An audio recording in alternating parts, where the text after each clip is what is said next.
Hello! I did it. It's been a Yay! week, tech-wise. Hi, everybody. Welcome back to part 3, the final part. We are going to zoom through the rest of this. Upside of not being able to cram it into 2 parts, the motions hearing that happened on Friday for Hannah's new trial, which failed. Sorry, spoiler alert. We can give that little amendment toward the end. I'm going to fill Manny in.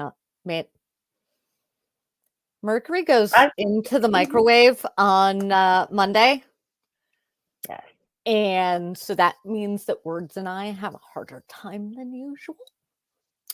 So. And solar flares, I know you're the one who brought it to my attention, but then I started paying attention and they've been nuts for the past week or two. Like, I don't know about where you live, but where I live, there was there was wind here because of solar flares, which I know sort of makes sense, but it's not something I recall experiencing previously in my life. So yeah, everything is just a little bit bonkers. The planets are, and then we have the solar eclipse at the middle end of this week. I need to look. The 8th, which is Monday after next. Okay. And then there's a comet that is supposed to be arriving in the sky for us to see. So, we're just going to, when things go haywire or I hit the wrong button, we're just going to scream solar flares in our head and then move on. It's like plot twist, only different. I love it. So, yes, the third and final installment, which we are never going to get to if I keep yammering on. I suppose I should run the intro now that I've said hi. Oh, wait.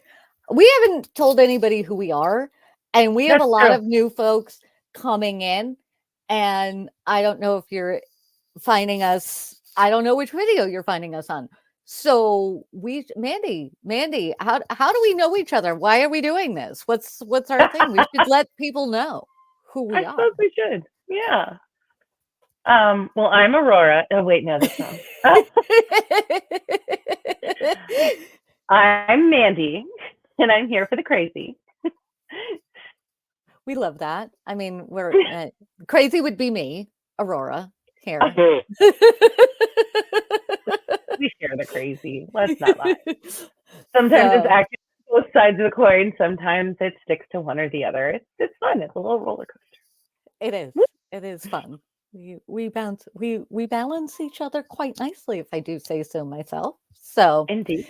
And we've known each other for more years than I think either of us want to count at this point. Our friendship can legally go to a bar in the United States. So, and that's all we're going to say. That's all we're going to say on that matter. And yeah, I decided that I had a lot to say, and I said, "Hey, Mandy, you want to do this?" So welcome. So anyway, that was more of an intro than probably you need for part 3 of something where you've seen us talk for a bit. But just in case you happen across this and you're like, "Who are these chicks? Why are they talking?" Because I had enough money for a mic and a camera, and I said I'm going to do this. That's why. So I'm going to run the intro, and then we will summarize where we are starting from. Did I have to watch our own show from last time in the last few minutes to catch myself up? Yes. Has it been a crazy week? Also, yes. So big, large, yes. Big, crazy. Solar flares. All right.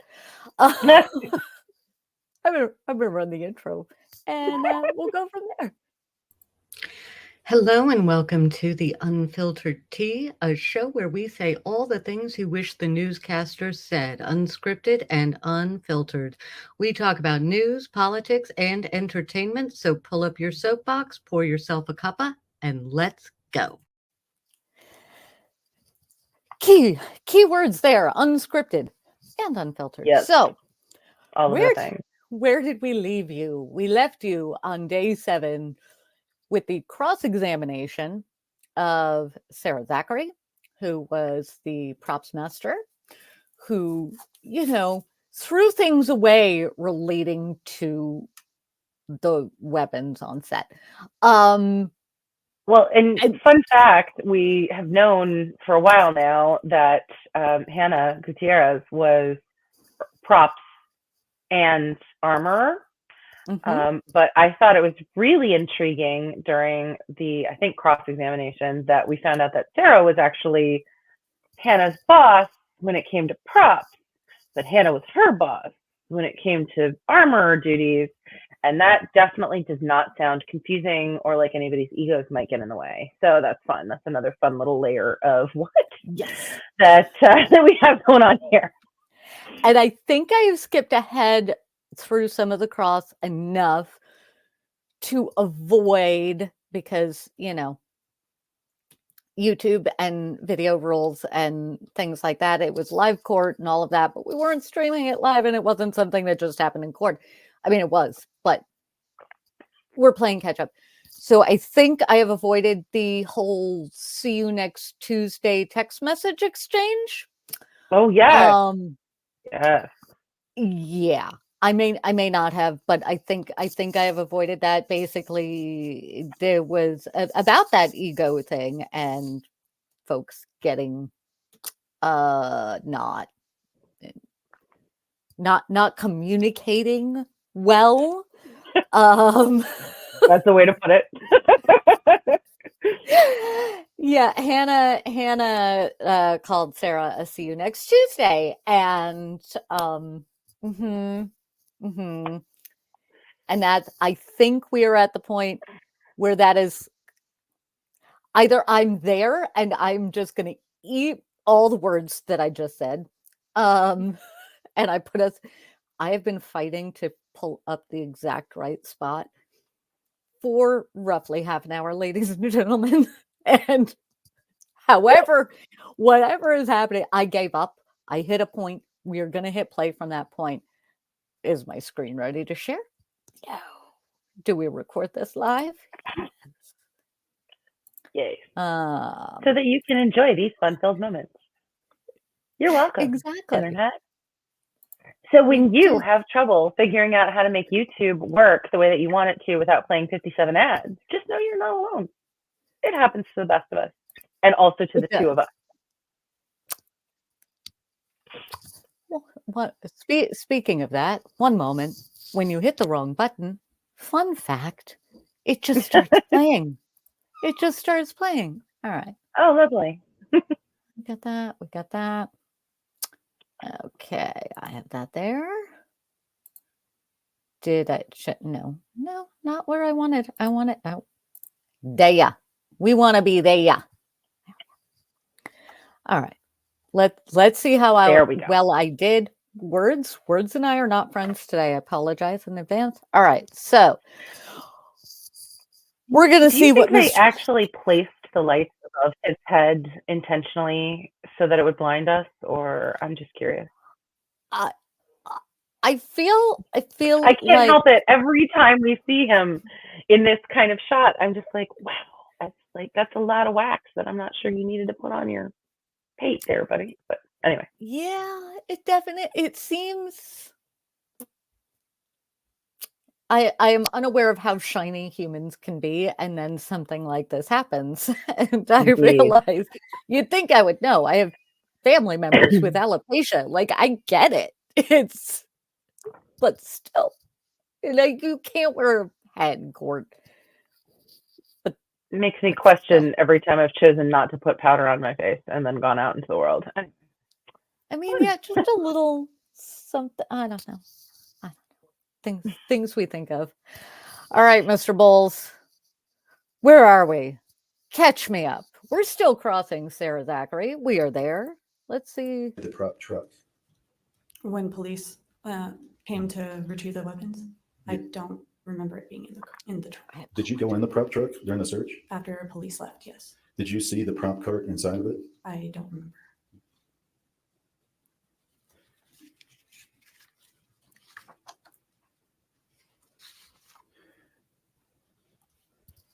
Did you ever get the impression after any discussions with Mr. Kenny that he didn't want you to say anything About anything? Not talk about anything? with just anyone? Yes. That wasn't my impression. Okay. That was a terrible question, Mr. Bowles. Indeed. That was tragic. Do you remember a point in time when you were texting with Mr. Kenny and you had indicated that you were talking to Alec Baldwin, and then he responds with an emoji? I don't recall. Oh, the Do you emoji. recall ever getting an emoji with the hand over the mouth? No. Do you know what that means, that emoji? There was so much discussion over this emoji. So much. It was a emoji. Yeah. I shall let Bowles go down this path of crazy. What? Sorry. Asking that question, do you know what that means? I mean, that's the wrong approach, but go ahead. Yeah, go ahead. Not a lawyer. Just saying. Wrong approach. There are these moments in court that happen quite a lot. I will let him continue. And then we are going to pause. Yeah, I will. That I'm talking about one where it's just kind of going like that? No. I mean, Doesn't that mean to keep your mouth closed? it's not what I see that as. Okay. So in your testimony, you don't believe Mr. Kenny ever told you not to talk to people about what had happened. That's your testimony. I don't recall. Okay.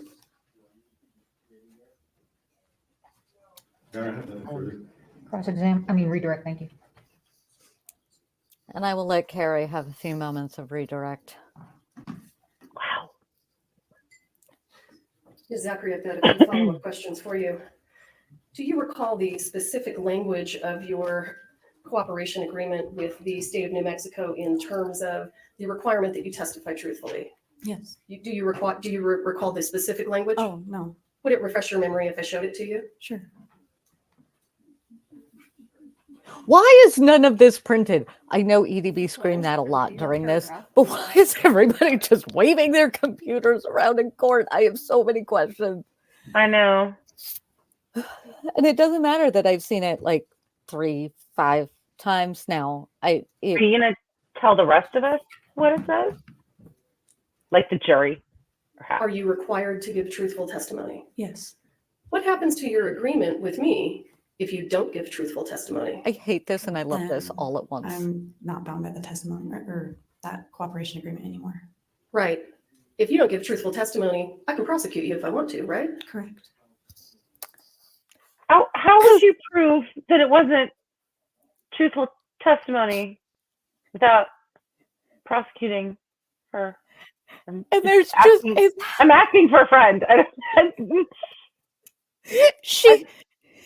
There's something about every time I watch that, I'm like, well, and I can prosecute you if it's not truthful testimony, right?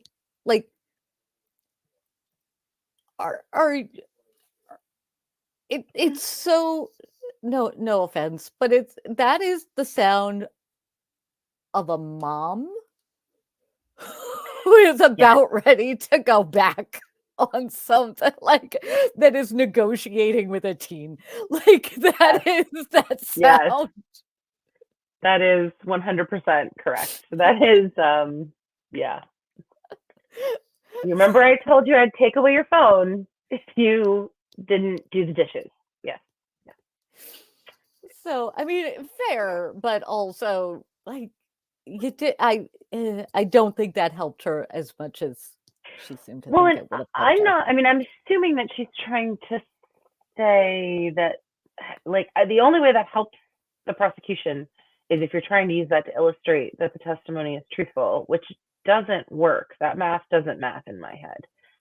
Yeah. So, I mean, again, it's not that I think Bowles has brought it and she needs to reciprocate in kind, but that was terrible. That whole thing was terrible. I don't.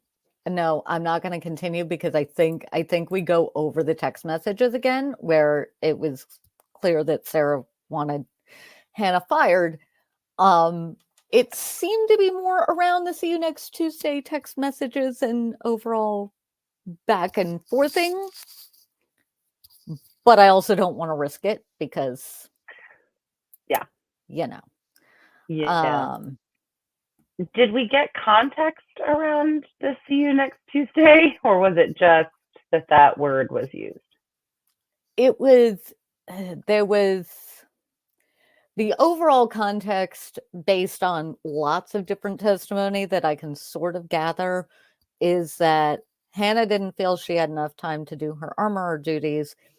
And when Sarah was asking her to do prop stuff that interfered with armorer stuff, the problem is that Bowles never went into that enough to create a clear picture with anyone. Right. So it could have just been ego. It didn't help with the yes, I wanted her fired. I'm gonna see if I please don't mess with me. Me and finding timestamps right now.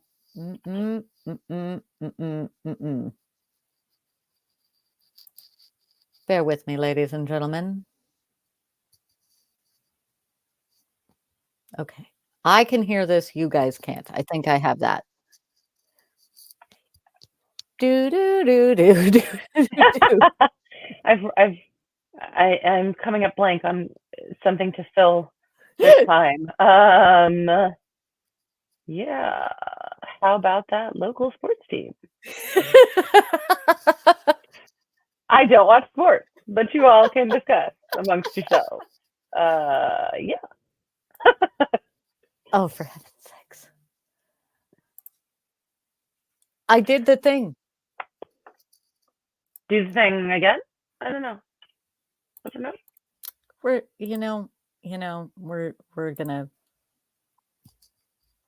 gonna go back to redirect for a minute, and we're gonna see how close I got, and then we're gonna skip ahead because You that's safer. agree to a full extraction of your cell phone, correct? Yes, And did you agree to do that? I did. Yeah, where are the text messages? Where are the things? Right. Mr. Bowles asked you some questions about your contact with Mr. Baldwin. I'm listening. To the best of your recollection, what specifically was the issue that you and Mr. Baldwin spoke of? Mainly how a live round ended up on set. So Mr. Baldwin wanted to find out how a live round ended up on the movie set, right? Yes.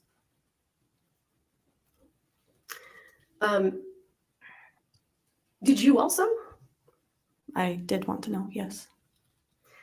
And Mr. Bowles asked you about a text message where you indicated you were trying to keep your facts straight. Mm-hmm. What did you mean by that? I was trying to recall things correctly when I was telling people things. Is it just me? I don't like that answer. No, nor do I. Hmm. I mean, it's not unusual to help someone clean up their testimony by asking a question like that, but who says keeping their facts straight? Yeah. When it doesn't mean something more sinister. And I don't know why those texts did not come into direct evidence. Oh, right. The defense didn't defend well, in my opinion. Yeah, I mean, that doesn't make any sense. I don't know why they wouldn't be in evidence if there's something useful in them. And then when somebody says, I don't recall that, you can say, well, if we look at the text messages that were entered into evidence, Would that refresh your memory? that emoji right there. Which also means that the rest of us would know whether it was the oh my goodness emoji or actually the like speak no evil emoji. Yeah. Yes, exactly. Also, attorneys, I'm going to talk to you for a moment. If you don't know what the emoji is, you probably have a young person in your life that is more fluent in emoji than you are. Fair. Please ask Or them. can find one. Or can find one. Yes. I mean, I know with my nieces and nephews, I will sometimes get text messages that are all emojis, and I sit there looking at it, and you may as well send me a stone tablet from ancient Egypt. But you know what? I also have other nieces and nephews in the same age bracket where I can go, can you please translate this for me? And they do. So before you bring an emoji into court, because that's a thing these days, do all of us a favor and double check that you. Did you ever think that those were words that would come out of your mouth? No. 10 years ago? No. No. When we were still like, colon and parentheses, never would have dawned on me that could have been evidence in court. Just saying. I didn't realize that I was going to hit a point where I would scream at the TV multiple times in multiple different trials that I'm watching. Your tech will always tell on you. Yes. Like, I didn't think we would ever live to see the day where it's like, well, we've subpoenaed your phone and we can tell that you walked 4 feet from this room to this room at 12:57 p.m.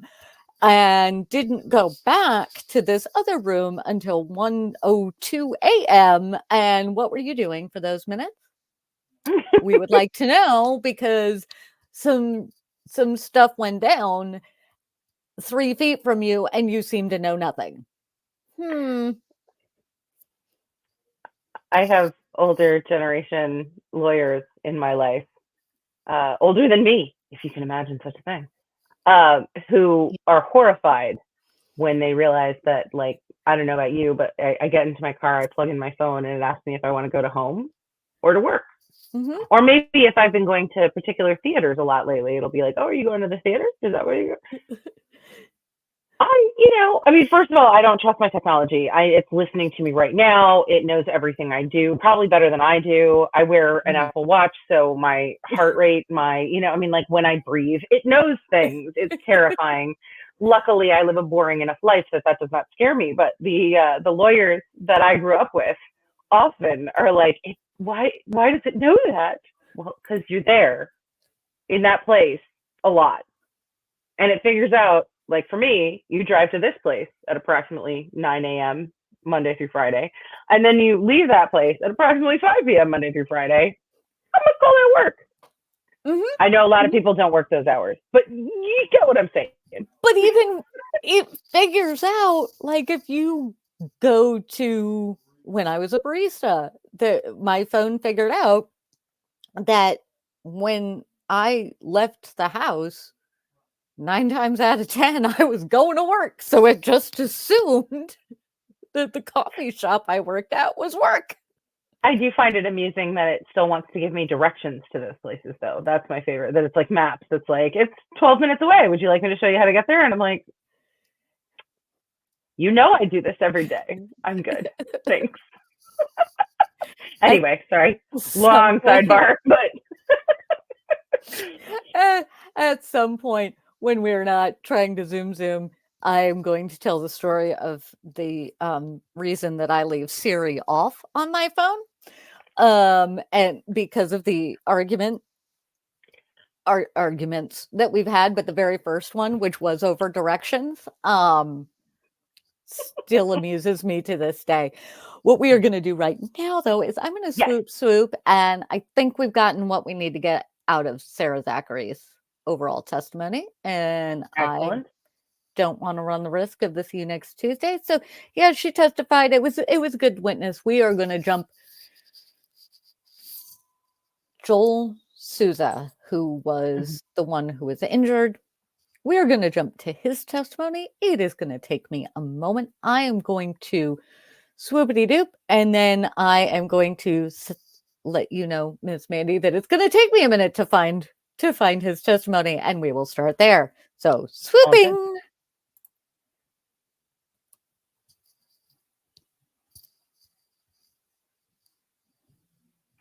And I will also, while Aurora is taking a moment, say sorry that we invoked the name of the assistant on your phone potentially and woke it up.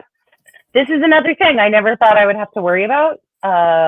In earlier, like literally just a few years ago, it wasn't, but now that one that starts with an A that comes from Amazon, the one that starts with an S that we just said, I don't turn those functions on any of my devices because I have a hard enough time with my watch where apparently without touching it in any way, shape, or form, it thinks I'm trying to speak to it and starts recording me. And this is great when you're, I don't know, doing anything near other people and all of a sudden your watch tries to talk to you about, I don't know, expletive, but let me see what I can find on the internet or something like that. And you're like, what the heck? Yeah. So anyway, apologies if we activated I'm sorry. one of your devices. We will try to do better, but it's really hard because you're just talking about it, right? It's you so don't hard. mean to activate it. The number of times in doing this show that I'm going to accidentally activate people's devices and not even realize. Those that have the Lady Google in their house are less likely to have me accidentally do stuff. If you've got Apple devices, I apologize. This is an apology. Clip it if you need to for future reference because it's going to happen again. I will try and apologize every time I do it. Okay, I swooped. I know it's Hannah.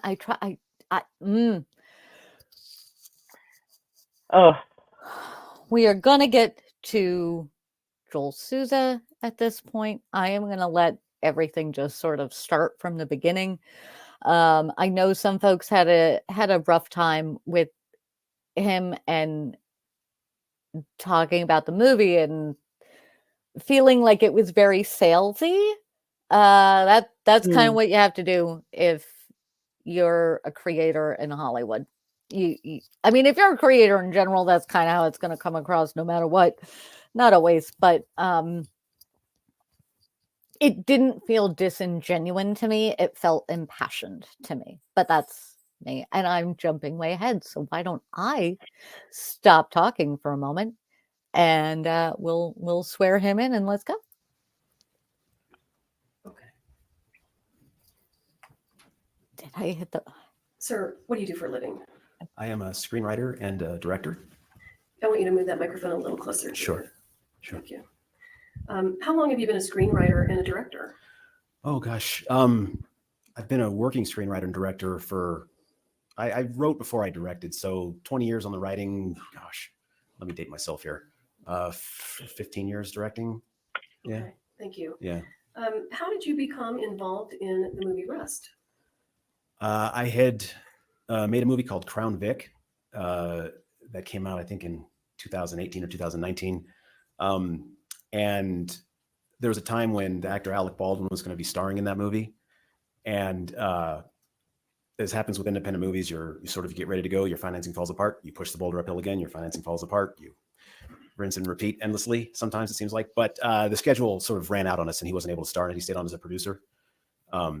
After that movie, he liked it and I think he felt like he missed out or something. So we talked about doing another project together with him as an actor. And I had a couple of things in mind, one of which I wanted to make a Western. And he thought that sounded interesting. And so he hired me to write the script. Okay, so you actually wrote the script for Rust. Yeah. And then at some point, did you begin preparations to actually turn that script into a movie? Yeah, and it was sort of a similar situation with when I talked about before. You meet with a lot of different people who hopefully can put financing together for you for the movie. And you get close and then it would fall apart and get close. You have these different iterations and you start thinking about where you're going to film. But eventually, yeah, a group of producers came on that was able to secure financing for it. And so then discussions began about where you would film. New Mexico has a pretty robust tax incentive and works for many reasons for a Western. And then, yeah, so from that point forward, it was sort of, we would kind of in earnest begin to start preparing to go into what's called pre-production, which is just a period in the months before you actually start filming. And how did Ms. Hutchins become involved in the movie Rust? So over time, just generally as a director, if I would see the work of a cinematographer that I admired, I would just make a note of it, make a note of their name. And I had seen a trailer for a movie she did. I think it was called Arch Enemy. And I just was impressed visually. It looked like something that was sort of it fit my style. And so I looked into some of her other work, and I'd added her to a list of other names I'd put together over the years. I can't remember what publication, if it was an American cinematographer or something like that, but they had named her one of 10 cinematographers to watch. That's a big deal. And so when the time came, generally I would ask one of the producers to start, if you could reach out to their agents, and I could start talking to people, and these are the people I'm most interested in, and they would do that and see who's available and who's not. And then I can't remember the exact number of people I spoke to, the exact number of cinematographers. It was a decent amount, more than 7 or 8. And but we had it was all over Zoom. We were in the middle of COVID still. We had a very long Zoom conversation where it's those kind of great conversations where first you're sort of talking about what are your influences, what are your that, and by the end you're just enjoying a great conversation. And in the end, it had come down to her and a few other women who I was a fan of, and they were all excellent. But something about Helena, we were really, really, really in tune with what we both thought the movie should be. She had some really interesting references she would make. And my references would always tend to be a little more mainstream, and she would be talking about some avant-garde Russian filmmaker, and that's a hole in my game, and she was going to fill it, and I love that. And so that's how I asked the producers to told them that's who I wanted. Please don't botch the deal, and because she's great, and so that's how we came to work together. So. And I love that. I absolutely love that. I just had to pause there for one moment before we go back to.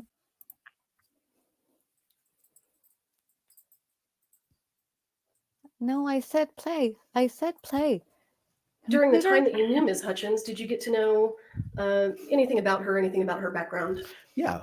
I mean, she has this backstory that you don't forget when you hear it, right? I mean, she was born in the Ukraine, and but she'll tell you, she says, "Oh yeah, I grew up in this naval submarine base in the Arctic Circle," and you don't hear that generally every day.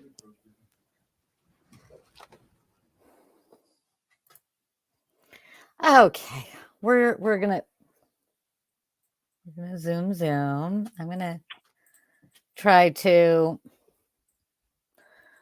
I'm gonna need my mouse and my computer to work with me. Yes, I am. I'm gonna need my mouse and my computer to work with me. I can't with this lady's style. All right, come on, work with me, computer. Let us do this. Okay. You got this. I have faith. I got this. We are gonna start. We're gonna see how I do. We're gonna see how I do. Pause game not on point right now. It is the nature of the day. All right, let's hear a little more from you, Joel. Never should do, at least in my experience. Okay. And can you give the jury an idea of, at the beginning of the filming of Rust, did you even understand what a dummy round was? Not really. Like I said, I didn't have a lot of exposure to that kind of stuff before. I wonder, I don't exactly have a clear memory of it. I have a feeling the first time I heard the word dummy is after everything happened, to be frank. Okay. Yeah. I'm just wondering, during the time that you were the director on Rust, and to be clear, you are directing the scenes. Yes. So when the actors are outfitted with their revolvers and they're preparing to film the scene, you're the person that's there directing. Is that right? Yeah, I'm talking it through with the actors. Yeah. Did you have an opportunity to see Ms. Guiterrez engage in her armor duties by providing firearms to actors or retrieving those firearms? Yeah, I remember times seeing her do that. I do, yes.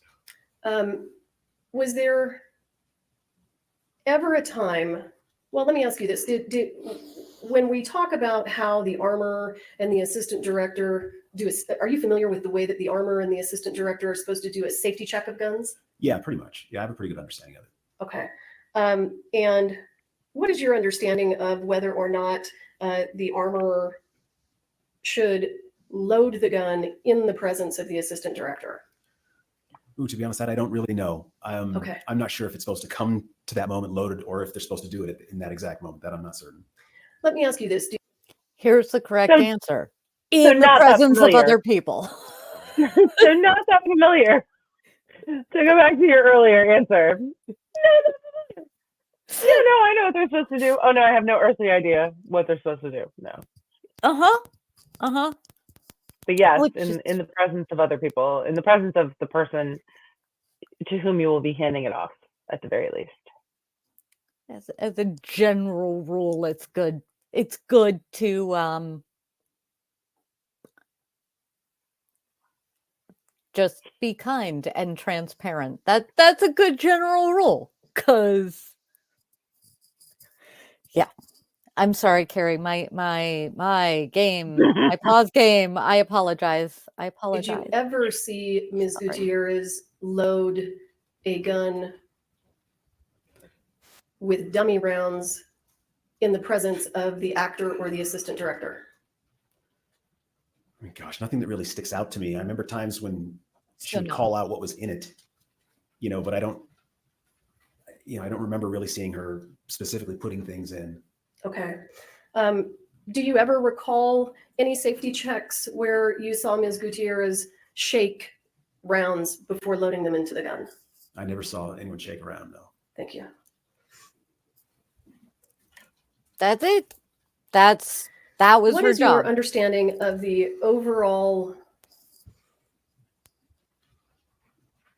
I would say, for lack of a better word, the overall amount of power that the armorer has over the firearms and ammunition on the set?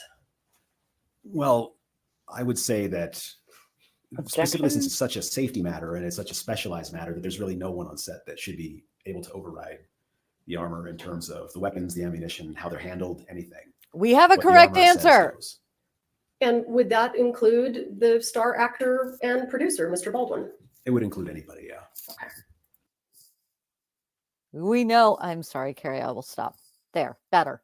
We know that's going to come up in Baldwin's trial. Yep. But the key word there is should. Should. The key word in his answer was should. Should. Mm-hmm. Mm-hmm. And if I were a lawyer, maybe this isn't true, but as me, not a lawyer, if I were the defense attorney, I would be remembering that answer and saying, did you make sure on your set that that was the case? Yeah, because there are questions that are not being asked by either side, and I can understand why the prosecution is not asking those questions, because it doesn't help them. I do not understand what unless the answer is already known to them, that the way the question would be answered would not bolster their case. I mean, that is the other exception. So maybe that question was asked, when they were deposing the witness. I don't know. And I may not be using the word deposing correctly. I'd just like to throw that out there. Oh no, they've been deposing, because there's everybody and their brother is being sued. Well, he's not being sued. Everybody and their brother is in the middle of lawsuits. Yeah. Baldwin is being sued by all, just all. All right. A little more of her direct. I want to ask you a little bit about the COVID protocols that were in place on the set of Rest. We understand that this was during COVID. Tell us how that worked. Yeah, it was during COVID. We would come to set in the mornings. You get in a big line. They would have the people doing the testing. There was, I believe, they had like a trailer there there was a specific kind of testing you would do that would be more like the quick nasal swab, and there was the kind that would take longer to process. They would do both. People were with mask, particularly indoors, were encouraged to. I think everyone tried to be extremely careful, and to my knowledge, we never had a positive test on the show. Okay. Was there any kind of a requirement on the set that people needed to leave, let's say, the church or another indoor filming area to reduce the number of people inside due to COVID? Nothing I have heard of. No, to people who had to be there had to be there. So That's a strike against Hannah, who wasn't in the church when this happened. I am going to let me ask you. You wrote the script, so are you familiar with all of the scenes that were to be recorded in this movie? Yep. I would hope he would have a general. You understand now what dummy rounds are used for. Yeah. They're essentially, you put them in so that if there's a close up on the gun, there is something that is in the gun that is inert, that can't do anything, but looks like there's a bullet in the gun. To the best of your recollection, was there ever a close-up scene of an actor or a stuntman loading or unloading the lever action rifle that was assigned to Mr. Baldwin? No, there was not. Based on your understanding of the scenes in the script, can you think of any reason that dummy rounds would have been placed inside that rifle for filming? No, I think if my memory serves, I believe the only thing that rifle was going to be used for there's one scene where it fires and accidentally kills somebody, but we were never going to have the rifle fire in any way because it's an underage actor in that scene holding the weapon. And so we were just going to CGI the gun blast. So ironic. Yeah, for those wondering, this is one of those art imitates life, imitates art kind of things of there's an accidental shooting, young boy and granddad go on the run. Yeah.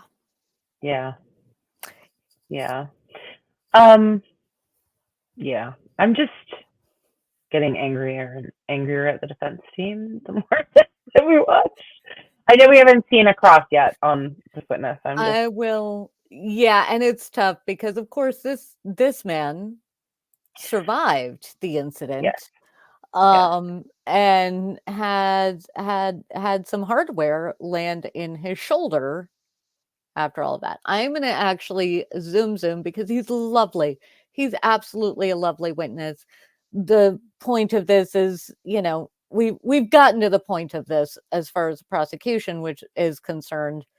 Oh, we had some entertaining. I am internet. I am skipping over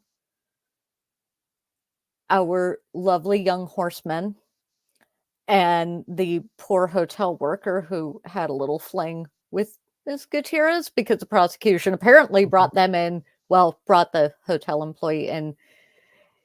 It was for the witness. It was for the evidence tampering charge because they claimed that she had a little packet of cocaine in her pocket. And then after she had been interviewed the first time by police, went, oh, maybe I shouldn't have this on me, handed it off to a friend, and then never saw it again.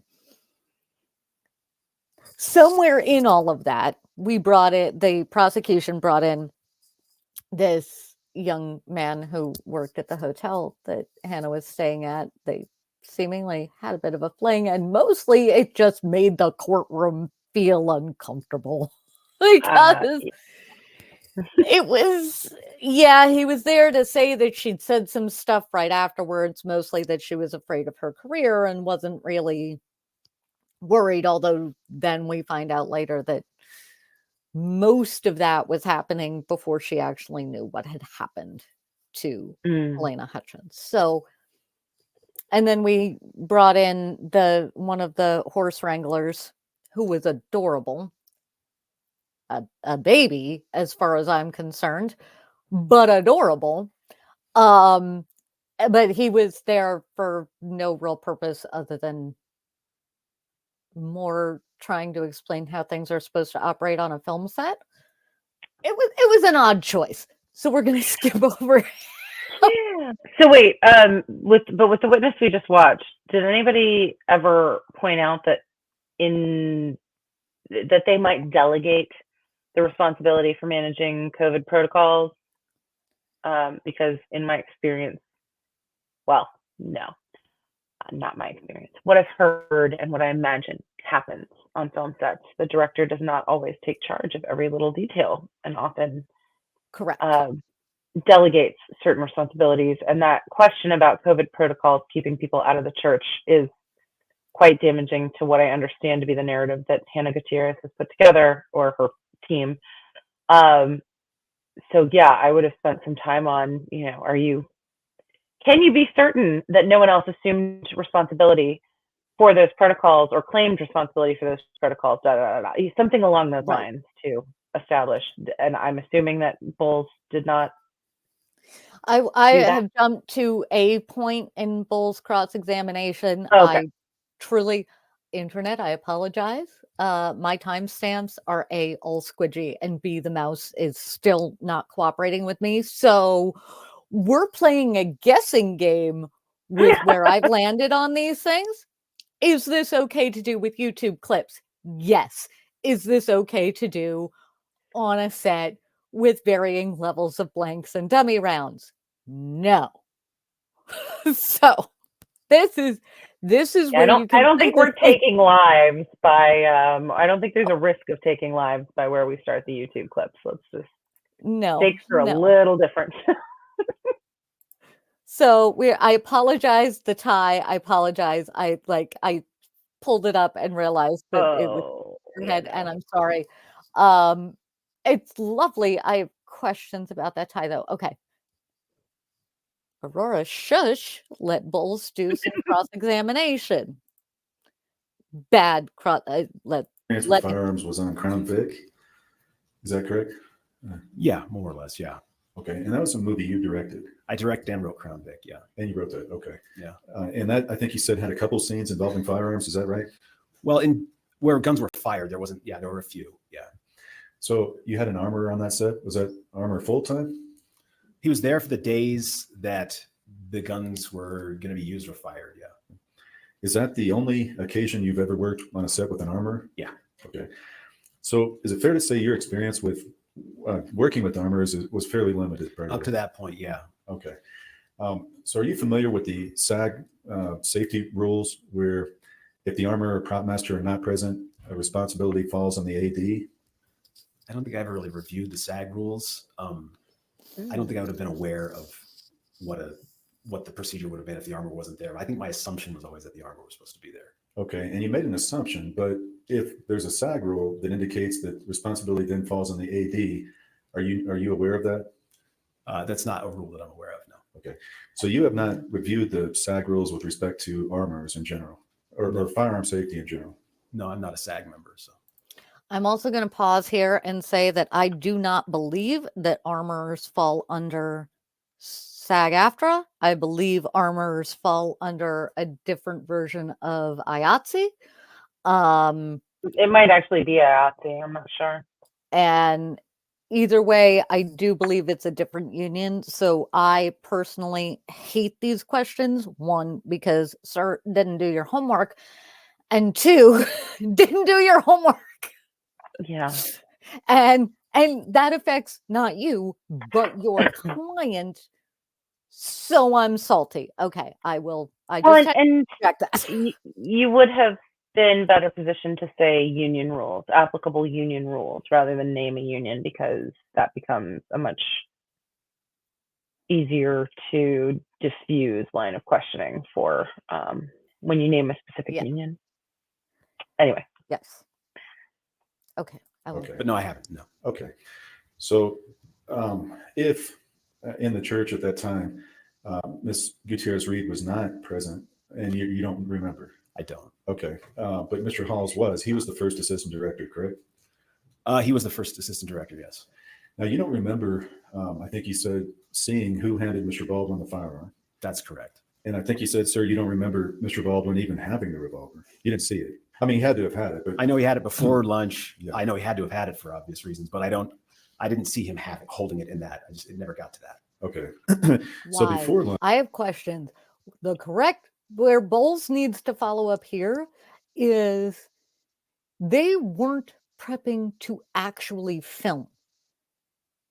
He does not need the weapon. So the question is, why did he need the weapon Like, were you prepping to film? Why did he need the weapon? Because when Joel Souza says, well, he had it for obvious reasons, the reasons aren't obvious to me. Well, I think he was saying, I know, like, as of now, I know he had it because look what happened, right? But yeah. Oh, okay. I take that makes more sense. Yeah. But I do take your point that we spend no time in what we've watched pursuing the line of, like, why was a firearm on set to begin with if we weren't filming? That We doesn't weren't make going to sense. be doing this. Like, why? Why? Yeah. I suspect the answer is because Baldwin. But I also feel like nobody wants to say that out loud. All right, I'll let you continue, Bowles. I'll stop. Did you see who handed Mr. Baldwin the revolver? No, I remember at some point before lunch hearing Dave call out Colt gun, but I don't remember who handed it to him. Before lunch. This happened and that's after. Dave Halls? Yeah. And Mr. Halls called out Colt gun before lunch that you remember? As I remember that, yeah. Okay. Was the blocking done before lunch as well? Wait. I was just going to say, if somebody called out cold gun before lunch to hand over the weapon, then somebody should have called out cold gun before lunch again, because the weapon should have gone back to the armorer or their designated person for lunch. And then you would have gone through, you know what I mean? Like, so this.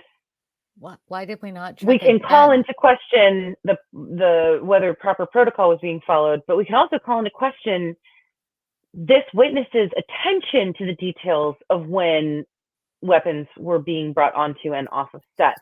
Not because I want to, prosecute this.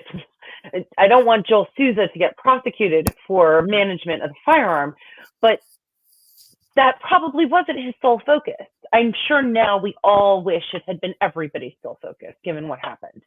But in reality, on a set, I can't imagine that Souza was sitting around waiting to hear the announcements of weapon props being, transferred back and forth.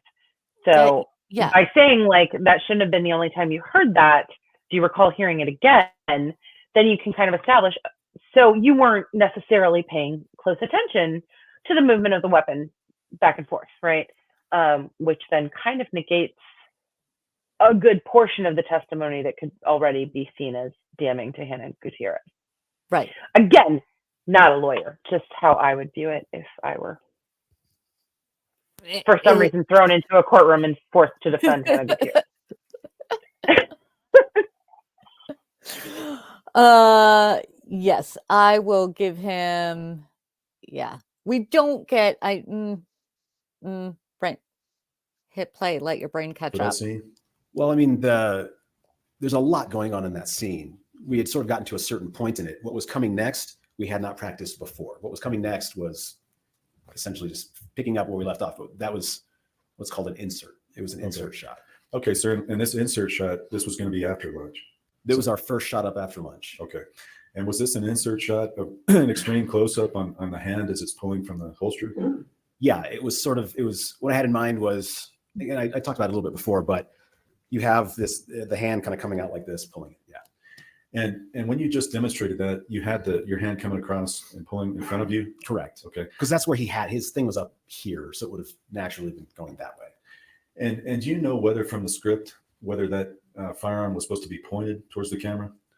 Well, it's not a matter of the script, really. For that specific shot, it was literally just supposed to be the gun being pulled out sideways. Okay, sir. And when you demonstrated that, you did not have your hand pointed forward? No. Okay. So in that extreme close-up shot, it was just supposed to be pulled out in front? Right. Okay. It was very short. Okay. And was that designed to be like an insert to build tension in the scene? Yeah, you cut back and forth and back and forth. Yeah. Okay, I understand. So at the time that occurred, after lunch, when you're doing that extreme close-up scene, was that called the blocking? Yeah, it's sort of blocking for camera. Yeah, to see, they want to see where the focus needs to be, and how it's going to look, which way the camera's going to be oriented, essentially. When I said auditioning the shot, it's essentially the same thing as the camera blocking for the shot. So in essence, that scene is just come on, Bulls. setting up. There's not even filming going on at that point. Correct. Right. Okay. So with regard to that, did Mr. Baldwin Did you ever hear Mr. Baldwin insist on having his revolver for that scene? Not that I'm aware of. No. Oh, okay. Were you aware that generally during the movie he liked to have his hero guns? I don't think it's unusual for actors to like that thing. I mean, again, in hindsight, it would have been easy to sort of say, focus on that and think about it. At the time, I don't know that I had a sort of a clear understanding of that or not. Okay. I just don't want to speculate. Right, absolutely. So your knowledge of that kind of firearm or anger Baldwin in just that in particular case. scene, at that time, it wasn't very extensive. Right. Okay. So in that scene, there's a blocking, and it's just going to be an extreme close-up. You are paying attention to the camera, as I understand. You're trying to look at the monitor. Right. Like I said, I wanted to see what the angle was, but since monitor wasn't up yet, I thought, well, I should go inside and try to catch a look at it there, because if it doesn't fit what I need to come next, they're very specific pieces I need. Okay. And if it doesn't fit what comes next, we should stop. There was not a lot of time to waste that day. So Absolutely. The day would started off behind. yeah. So is it fair to say that your attention was focused on trying to get the right kind of camera angle for that extreme close-up? Yeah, because there's no real performance at play there. It's more of a technical exercise. It's just, here's what I need to happen in this close-up so in the editing room so that I can get this to work. So at that time, and taking it back to that time, you're more focused on trying to get the scene set up. Your focus is not on looking around to see if Miss Gutierrez Reed is in the church. Is that fair? I'd say that's fair, correct. And so at the time, did it occur to you at all to look around and see if the armor is there, and if not, to semi-call her? No, I wouldn't say that it did. Okay. And because at that time, there wasn't even going to be more than just pulling out of a holster, right? That's correct. Okay. So you didn't know she was in the church, so obviously you didn't hear anybody go get her or call her back in. Like I said, there were so many voices going on. I'm just trying to focus on what I can focus on at that point. Absolutely. His job at that point is focusing on the shot, not where the 9,000 other people on set are or what they are doing. I still have questions as to why this wasn't a stand-in, and B, why did it have to have anything in there? Yeah, agreed. If they weren't actually executing the shot, then there shouldn't, to my understanding, there shouldn't have been an actual functioning prop in play, which is probably, well, no, I'm not even going to speculate on that. My head goes, just probably why Hannah wasn't there. But I can't know that. So. Yeah, I am with you on that. But I gotta say, Bulls mostly asked the question. He didn't completely sell me on the narrative that clearly is what he's basing his line of questioning on. So he didn't stick the landing, for lack of a better term. But I mean, that's more what I wanted him to say than any previous cross-examination we watched. So I'm sort of proud of him, good job. If Bowles was a gymnast, he executes the first part of the routine perfectly and then lands on his nose. It's that scene in Dirty Dancing where they're at the weird hotel where the old couple is that's stealing all the wallets, and she's supposed to do the lift, and then she stops and turns around and does some stupid little this thing, right? It's yes, that is yes, that is what we get. So, I'm going to skip through the rest of Joel Souza's testimony because that was, he was also. No, but thank you. That does tell me Bowles has a brain.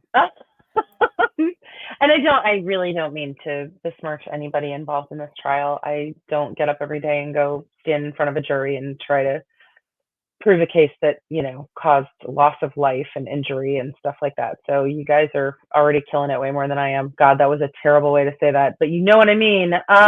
Sorry, internet. That was stupid. But yeah, I don't mean to take down anybody. And it's really easy to Monday morning quarterback. That's totally what I'm doing. It is. It is really easy to Monday morning quarterback. And I am trying to, this is the TLDR. So are we skipping over whole ass witnesses? Yes, we are. Absolutely. Because as if you go back to part 2, and I will put it in the description down here. The two best places for the long form, deep dive, live court play-by-plays are Runkle of the Bailey and Emily D. Baker. Emily D. Baker for Every Minute, Runkle of the Bailey for recaps.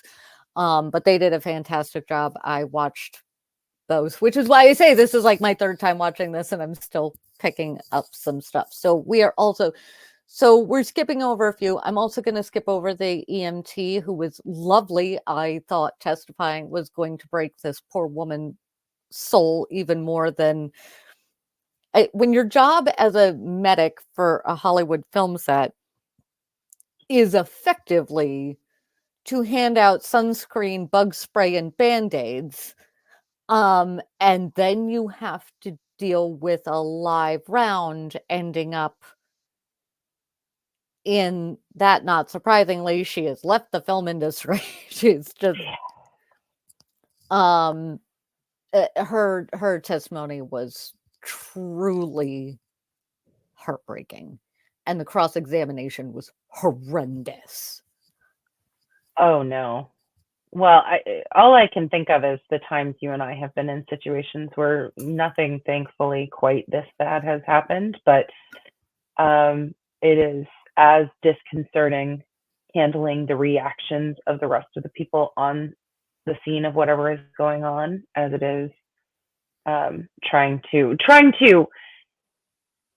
handle is the wrong word, but trying to manage that piece of everybody else freaking out while you're trying to deal with something that is at least health, if not life threatening. I can only imagine. It must have been very painful. And then to relive it.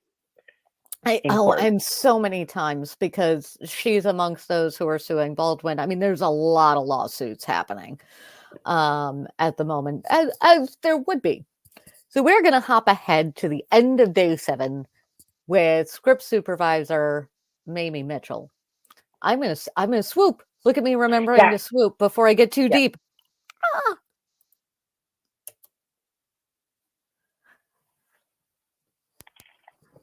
Okay. Script supervisor Mamie Mitchell. Fun fact, I'm gonna sidebar for a moment. I need sound effects, but I don't have any. One of those people that had wandered into my life at some point in time a while back was a script supervisor for many, many years before she left Hollywood to start her own business. She was script supervisor on some pretty entertaining movies. So boy, did I get some stories from her. And so the script supervisor, from her stories, I do not know firsthand. I'm just going to say that from her stories, if you want to know literally anything going on a particular day, the script supervisor has all the tea. Why? Because she's always in the room. She's always in the room where it happens. Always, always. So, Mamie Mitchell is also suing Baldwin and Russ Productions and others, and her attorney in those lawsuits, I believe, is Gloria Allred. So, like, Mamie didn't come to play. Mamie is mad. Mamie is also the voice that you hear on the 911 calls when this happened. She is literally like, I didn't realize that. Yeah, she's the person who assessed the situation, called 911. So I am going to bring up her testimony because, Mamie didn't come to play. And she is out to make sure that anybody who had any hand in this is going to get what they need. Get what they have sown, reap what they have sown. That is the nice way of putting it. So let us bring up Miss Mamie Mitchell, and we will just sit with her for a few minutes because there's something about her. I want to sit down and have coffee with this lady. No, I said I'm a substitute teacher. How long have you been a substitute teacher? I think around 2.5 weeks. So prior to being a substitute teacher, what did you do for a living? I was a Hollywood script supervisor. And can you explain to the jury what a script supervisor does? Sometimes I pre-time the script. We don't know what that means. We don't know what I read the script, and in my mind, I give a producer and director an idea of how long their movie is. And based on that, they'll cut some scenes or add some scenes, build some sets or not build the sets. So it's a budgetary thing. While we're shooting a film, I provide the actors with lines if they need them. I keep the continuity in all areas. And when you say you keep the continuity, can you explain to us what that means? It means that your right hand is on your right hip and you're leaning on your left hand. And I'm going to make sure you do that every time we shoot. That Move the scene. camera, that scene for that dialogue. So it's maintaining the continuity, which brings me to the thing that I really do is to ensure that a film cuts together seamlessly in the editing room, which gives the director choices. As a part of being a script supervisor, do you keep very close track of all of the filming that's done on the set and the scenes that have been filmed? Yes, I log every shot, lens, how long the shot is, if it's incomplete, if it's good, if it's not good, if it's fair, if it's the best one. And if there's an airplane on line 6, but then the airplane, it's okay in line 9, sound, everything that has to do with photography, I have in here, and that's translated to the editing room. Okay. How long were you a script supervisor before you decided to become a substitute teacher? About 42 years. And in those years that you have worked in the film industry, how many movies and TV shows do you think you've worked on? 74. And of those 74 shows, I love that. if you I can just love guesstimate that. for us, how many of those? Everybody else, oh shoot, let me think. And she's like 74. I've Mic done all drop. my Like, homework. I am fully aware of how many things I've done. Thank you. You're my new hero. Congratulations. And how many times has she been deposed, do you think? Like, Oh, she God, knows this number at this point because she saw it twice, if she didn't already keep the tally in her head. Exactly. And she's probably seen the number like 9,000 times by now. I'm sorry, I'm taking a moment again with the pause game. That face. That is how we all feel, ma'am. when you look up side eye in the dictionary, this is the image that should come with it. I would not want to be on a set of hers and goofing around. Like, I feel to leave being a script supervisor to go be a substitute teacher. That's an effective substitute teacher side eye right there. Oh yeah. All right. Sorry, I had to bring in a little bit of levity because rough stuff this trial. All right, back to you, Mamie. Had live guns and an armorer. I think I've worked with an armorer about 24 times on 24 films. Sometimes, Yeah, go ahead. sometimes maybe a gun is used one time, and if the armor was brought in for that, I'm not really aware of that. But when guns are really a part of a script, about 24 times. Okay. Safe to say you have a lot of experience with armorers on movie sets. I do. As the script supervisor, are you present for every single take that is filmed for every single scene?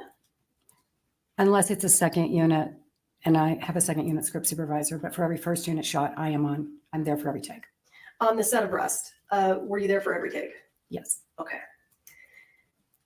So I am going to ask you if you noticed any differences between Ms. Guiterrez and the other armorers that you worked with on the previous 24 occasions. No objection. Right, we're gonna. No, but good job. Good job. That is a good objection, I would imagine. I mean, we don't get to know what the objection was since they have to go sidebar because they're He at least had because an they teach at their school teacher side eye. But yeah. He at least had an objection, and that is something, which he doesn't have a whole lot.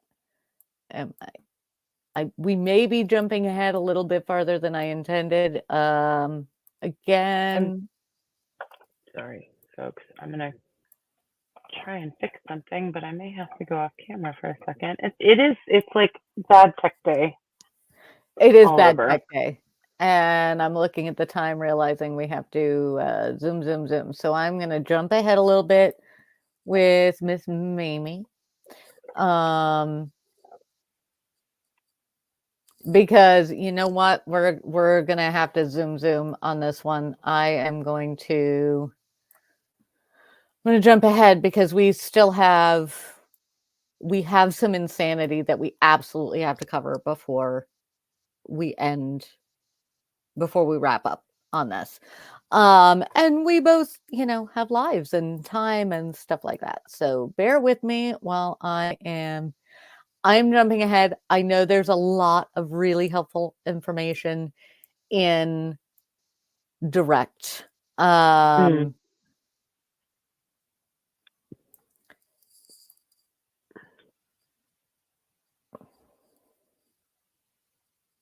don't quite remember where this is. Let me bring this back in and see where we're at, and then we're going to skip ahead. No, hit the button, Aurora. For you in order for you to refer to your notes, we need you to have a discussion with us. Okay. So, as you sit here today, do you recall the date that this was filmed? I don't recall the date, but it's in my script. Okay, would it refresh your memory if you looked at your notes? Yes, Okay, so what I want you to do, listen to me carefully. I am. I want you to look at your notes, and then I just want you to keep that information to yourself. Okay. No, I'm skipping ahead. Sorry, Carrie.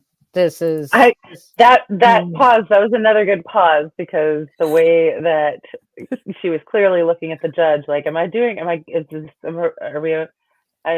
So here's exactly what I need you to do, Judge. Is that right? I'm gonna have you do the thing, Judge. Am I good? It was just a very amusing, to me anyway, the eye motion. Oh my goodness. Like, no, we have to do this exactly right. All right, let's bulls step in it. Here we go. No. That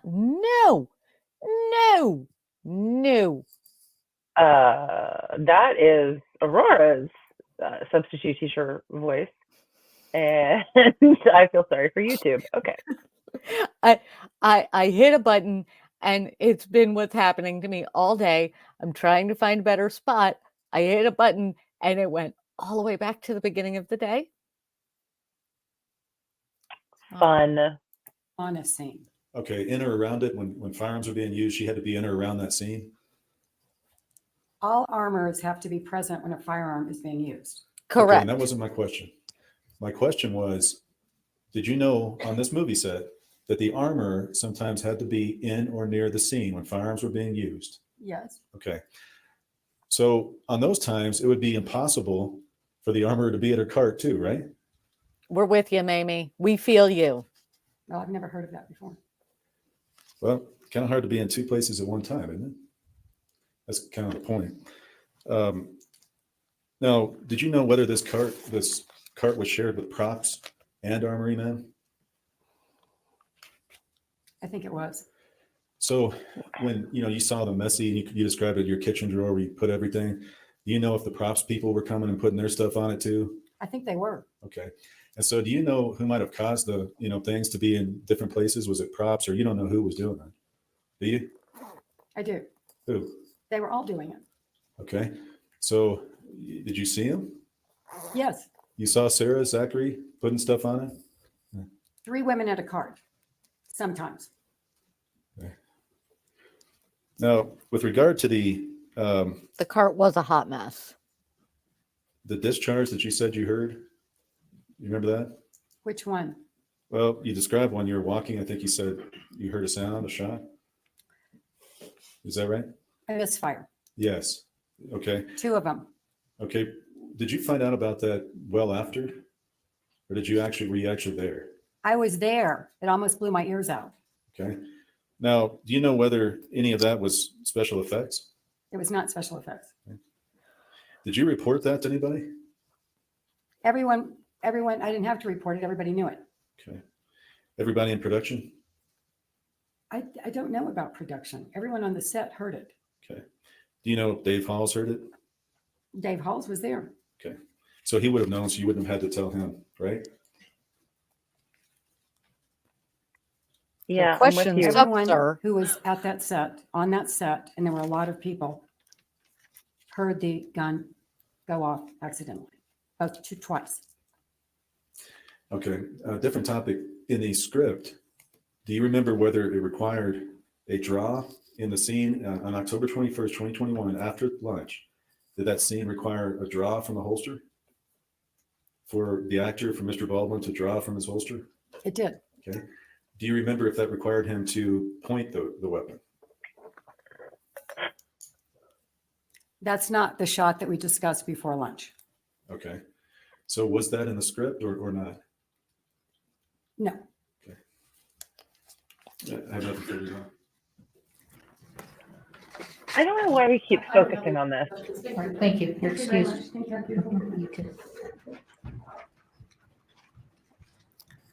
Yeah. I don't know why we keep focusing on whether I was with her on every feeling that she had on that stand, I swear. But I also don't understand why Bulls keeps focusing on this. Did the weapon need to be pointed forward? I mean, I guess I do, but that doesn't alleviate you. I don't see you making a connection between the actor aiming the gun differently than he was supposed to, and that changing anything about the responsibilities of your client. So Yeah. I need you to make that connection, or to stop asking those questions. Because, I mean, just because you weren't going to be pointing it at people doesn't mean that you were free to load it with whatever. Like that doesn't work. So I'm really tired of hearing that question. Sorry, I went on way too long. No. It's ridiculous. It's absolutely ridiculous. Okay. I am looking at day 8. We have, where are we at? I'm going to zoom over here.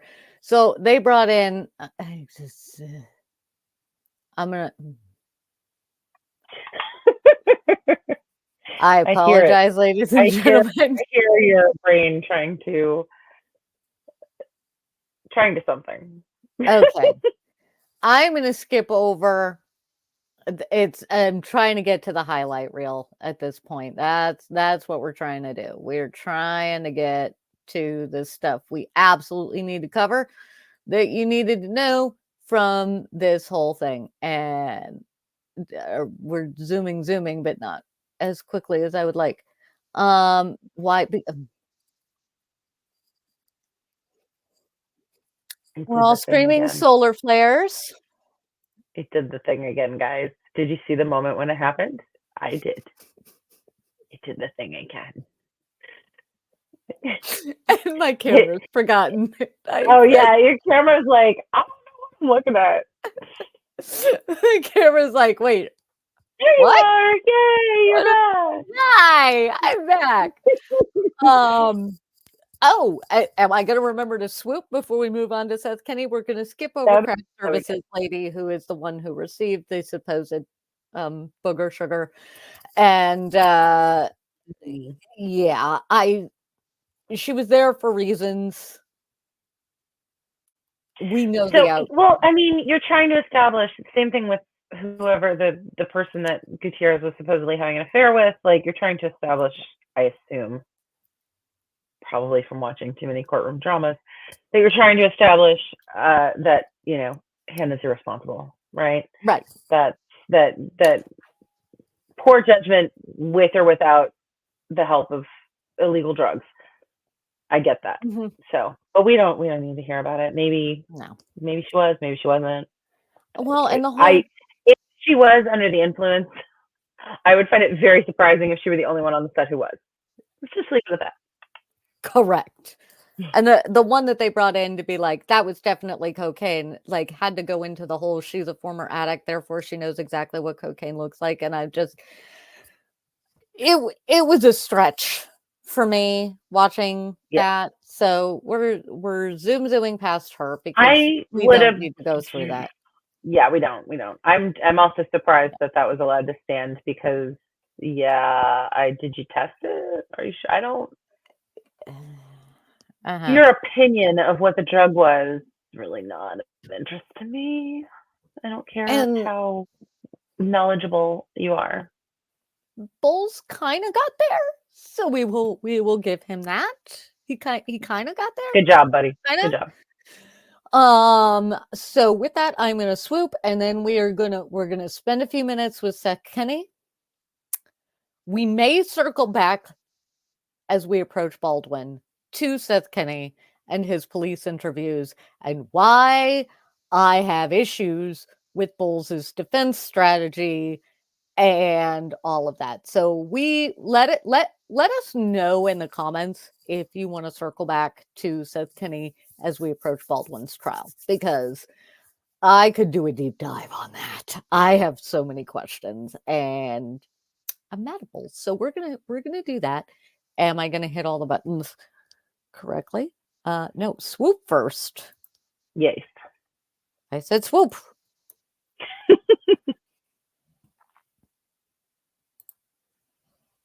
Okay, share screen. Date. If you hear rumbling in the background, my dog has apparently decided that she is dreaming and therefore snoring, which means we may also get some barking and or Chewbacca sounds in the background. So, oh, her timing is impeccable. All right, Seth Kenny. At some point, sir, did you meet a gentleman by the name of Thel Reed? I did. Very I briefly. apologized. I skipped apparently the first few seconds of his thing and the sound is wonky, but I apologize. Thel Reed is. I was aware of Thel Reed because we were on opposite ends. He was working set on Django Unchained, and I was behind the scenes working with the prop master, preparing the weapons that were going to be used by Cast. So I was aware of him then. And then very briefly one day, a prop master brought him into the LA Prop House Arsenal, where I did actually meet him. It wasn't again until about 2018 where we became friends. Okay. Thel Reed is Hannah Guiterrez's dad, stepdad, something, and is one of the top armorers in the was in the industry. Also, fun fact, there is a lawsuit against Seth Kenny for basically running off with the props and armory business. So there's a lot to him that doesn't necessarily come into this trial, but there's a lot. So I wanted to drop that info. Okay. So when the two of you became friends, what did Thel do for a living and how did it relate to what you did? Well, primarily he's more than anything, he's a gun coach. And he does work set as an armor as well, but something that he's unrivaled in is as being a gun coach. As an armor, he does a fantastic job, or he did back in the day. So he would work set, and on the back end, I would prepare the weapons. For the most part, I work set as little as possible. Okay. When you say work set, what do you mean? Actually, ending up on a call sheet, being hired by a film production. It could be episodics. It could be any TV show that you might see. Walking Dead, for instance. And then, or it could just all be the a name feature dropping, film, all of it, like Django Unchained. And so when you are hired by production, you end up being an employee or an independent consultant for that production. Okay. So working on set was not your thing. Definitely not my focus. Okay. And what, at some point in time, did you and Mr. Reed work on a film together where Mr. Reed was an armorer or a coach and you were the vendor, the supplier? That was it was 1883. It wasn't a feature film. It was more of a one run episodic.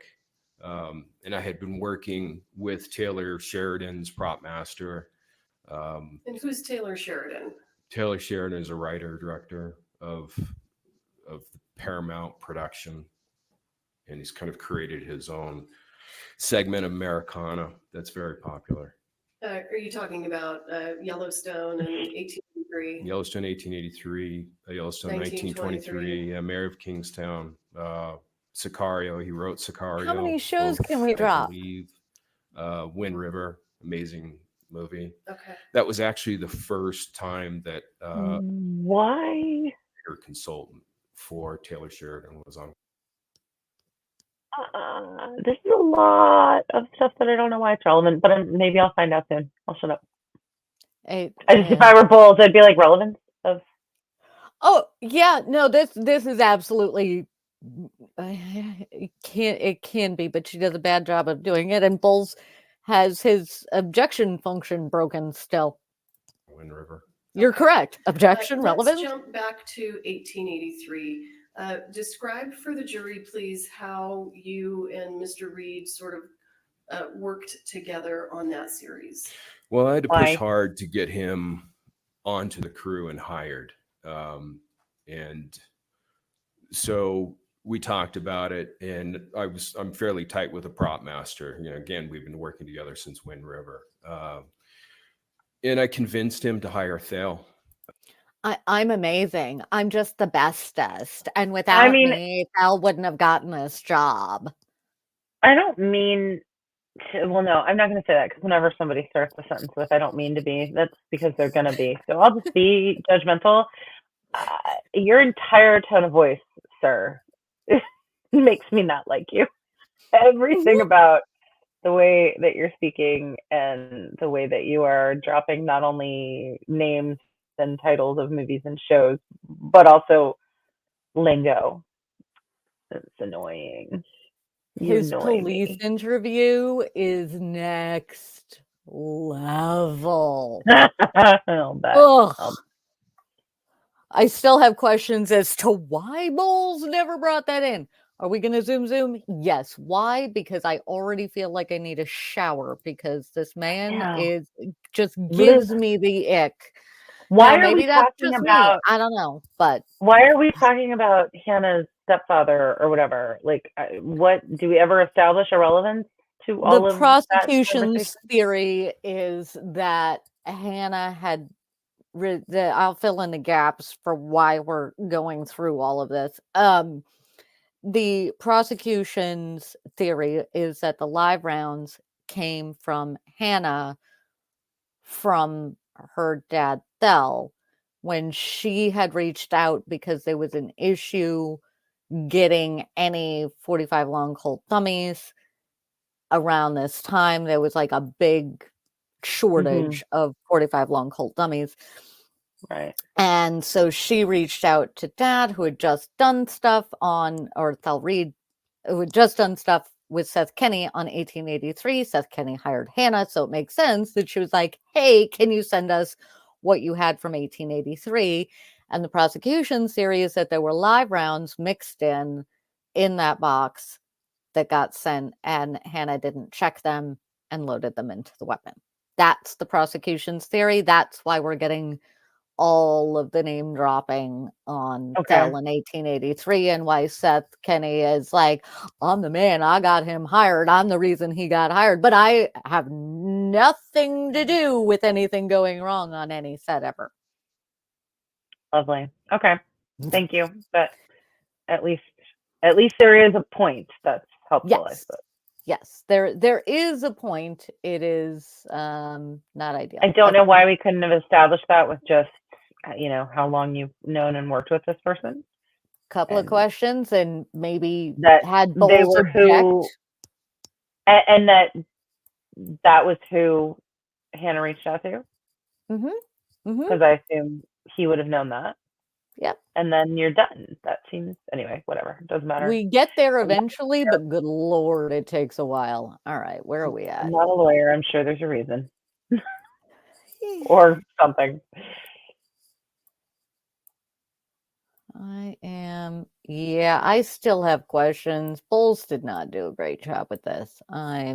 We're talking he put together the 45 long Colt dummy things, lots of photos. Hi guys, welcome to What Happens. Well, I should let you guys just watch this while I do this. You guys get to just see what I am doing. I'm like, wait, it would be far more entertaining for y'all to just watch how I'm doing this to get to the next step. More bullets. One of the gun belts that had a live round in it. Oh, okay. Lots more bullets with patina on them. I know what I'm looking for. Are we there yet? No, because this man is he just goes until somebody tells him to stop, and she doesn't tell him to stop much. And but no, no, no, no, no. No!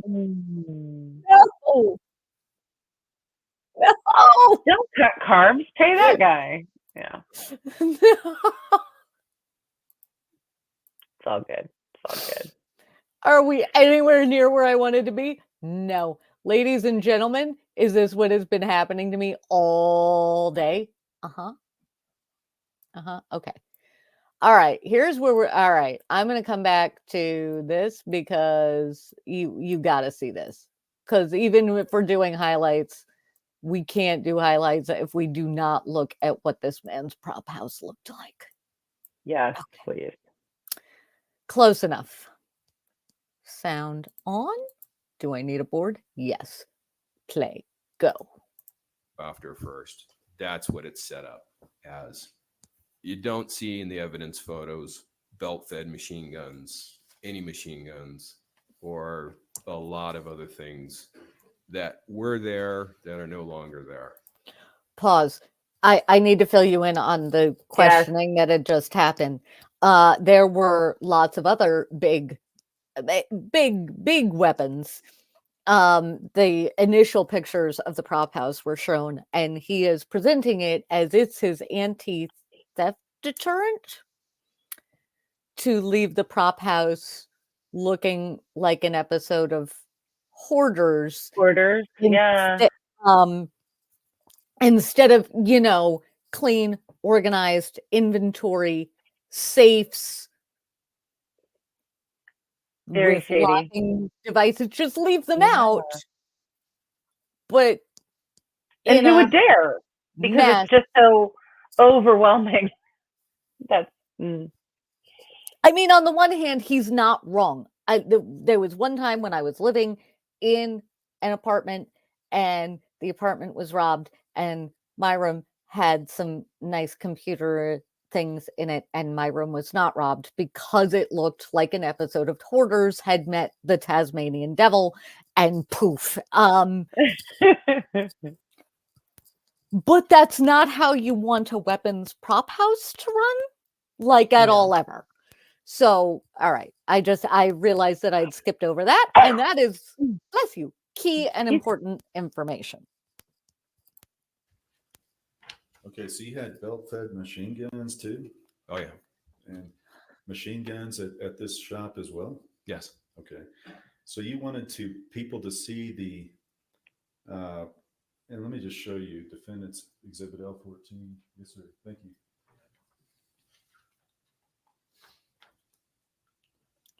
Technology is hard, bro. I understand. Yes, we understand, Mr. Bowles. We get it. Tech is hard. Mr. Kenny, I'm going to show you Defendant's L14. And if you could describe, is this a picture inside PDQ props? It is. Okay, sir, can you tell the jury these items, what type of firearms those are? Zoom out. Well, they look to be long arms, obviously because of the length, but what's inside those gun socks is a mystery. It could be anything from replicas, non-functioning shotguns. It's your prop house. Could be Thank anything. you. So these were there on October. How is that a 21st. mystery? On the jury, Sorry. you don't know what was inside those socks? Definitely not. I have hundreds of guns. Okay, are these hundreds of guns inside PDQ props? Or- Yeah, as well as replica and rubber as well. Then But you don't know where they are. replicas they look exactly like a gun, but they are not. Even better. And if that's not how do we know that's October 21st?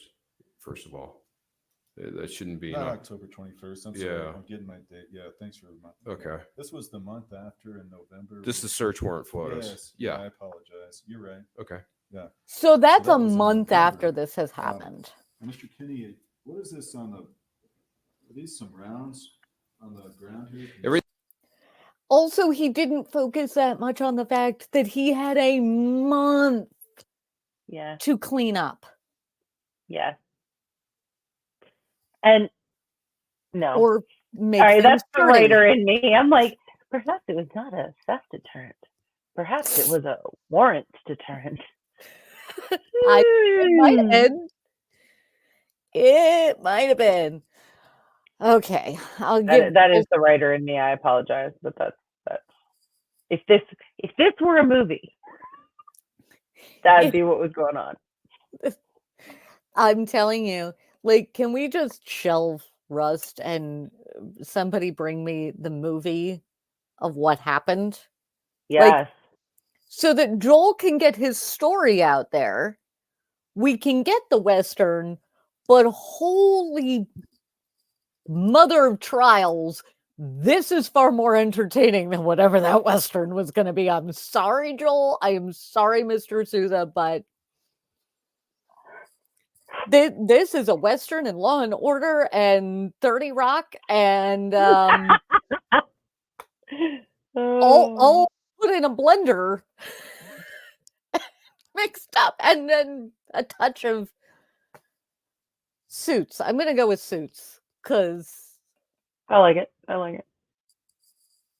Everything in this room are going to be blanks or dummy rounds. Okay, but and I see them kind of laying in bags on the ground. Is that correct? Yes. So did you have any kind of? Oh, first of all, let me before I ask you that. You have a lot of boxes stacked up on the shelves here. Do you see that? Yes, and that shelf holds entirely blanks. Okay. But how do you have any know, sort of written sir? inventory system for all your boxes and? Occasionally, I would go through and make a list of what I had. It was I'm dead. It was I'm casual, dead. you know. I'm dead. That killed me. That did it. Oh my God. I'm so sorry. Do you have an inventory system for the huge amount of lethal weapons that you have? Or identical replicas. Or replicas and they're in with the rubber guns and the non-functional and everything is just you don't know what's where, but you know that everything here is not. It's dummy, and everything on the floor. On the floor in baggies. Mm-hmm. Mm-hmm. Mm-hmm. Yeah, I'm sorry. Occasionally, that I needed no more than that. Occasionally, did me in. So with that, we will. It doesn't get better. If anything, Bowles basically walks Seth Kenny to Hannah should have checked more, and then we're done because you have so much. If we would like to see Aurora completely explode at some point, we can do a deep dive into Seth Kenny. Sorry, go ahead. Spoiler alert. I think there are some more deep dives coming. What do you guys think? What do you think? I think so. Don't we want to see Aurora explode? I do. I totally do. I will. We Occasionally. need to have like a Seth Like, Kenny take week. inventory of your explosions. That's the most ridiculous. As we Also, head I mean- into Baldwin, we should focus on that because I am curious because I feel like Baldwin's lawyers are going to be better. Well, they'll certainly cost more, I would expect. I don't know that those two things are equal, though. Anyway, yes. Zoom along. I'm here for this. Occasionally. Yeah, we might have me explode. You- Okay, no, you I ever, gotta go back. Write to that. down what you have in this storage shed hit by a tornado full of weapons? Occasionally. Tech. Sorry. Whoa, No. you okay? No, I'm broken. What happened? Ladies and gentlemen, what you cannot see behind the scenes is the ad for something involving boobs. I don't know. I mean, I have them, but I don't. It was and it just everywhere and so loud. Yes. Apologize. Yes. I apologize, ladies and gentlemen. There's one extra little bit of Seth Kenny and his testimony that I want to get to. I think I got there. Hi. You just had to get past the boobs first, yeah. I had to get past the boobs first because that was it was so loud and right there. It was Okay. Yep, that's the face. That is the face. This is my interpretation of that face. I can't believe you're still asking me questions. Why are we still talking? You I was said done with because this. it is dangerous when an armor is trying to figure out, maybe in a high-speed environment, maybe things are going on, you're trying to distinguish between a live round and a dummy, and it will not rattle. It doesn't rattle. Didn't you describe that as being a dangerous situation? Well, certainly, because it's like a firearm that you can't check is unloaded. You have to assume that it's so loaded, many questions or about that the response. round is live and it's not a dummy round. Yes, sir. And you also stated that you would not source those type of rounds like Denix rounds that do not rattle, right? That's correct. And it's one of the things you said that you would not be in favor of having a mixture of dummies, some that rattle, some that don't. That's a dangerous situation, isn't it? Well, it's I work with prop crews a lot. They're not specialists, they're not armorers, but they are charged with the responsibility of having gun belts and dummy rounds on set. And if they get the idea that dummy rounds don't necessarily have to rattle, Sorry, sir, I'm jumping way ahead. What are these? I broke you. I apologize. I made a decision in my attempt to Zoom, and that was I did that really badly. No, but I'd go back. I was just, what was this? This? Yes. This is a table. This is why I jumped ahead. This is a table at the prop house. Because we didn't need to hear more about dummy rounds and stuff like that, which is why I jumped ahead to that. Yeah, no, but folks, okay, so I know Aurora knows this. Y'all don't know me, okay? I am a person who lives in a mess, okay? I'm a messy person. I'm not a dirty person. There's not like food and gross stuff. But I live in a mess. I constantly have too many things for the amount of space that I have. This is how I live. However, at all times, even in the mess, I know what is where, and there's an organizational system underlying it. So there are piles of things, but they're like, if you take a second and you look, they're neat piles. Anything that I can't put in neat piles, I put into some sort of container where it's like safely in there is no chance that anybody knows where shit is in this disaster. that I'm looking at right now. There's no chance. I mean, because you've got containers, right? But some of the things are in the containers and some of the things are out of the containers. So your container system is no longer working. I don't, there's like their gloves over here, but I don't, are they for someone to use before touching any of this? Because Lord knows I wouldn't want my fingerprints on it. Or are they used and discard? I don't know. This is ridiculous. You did break me. I'm broken. This is a scenario where I don't know how anybody ever visits your prop house and comes back a second time, like hires you. And no, Right. I can't. Well, I don't think anybody's going to hire him at this point after what all happened here. Because, yeah, at some point, as we head into Baldwin's trial, we're going to do more with this bloke because I have so many questions.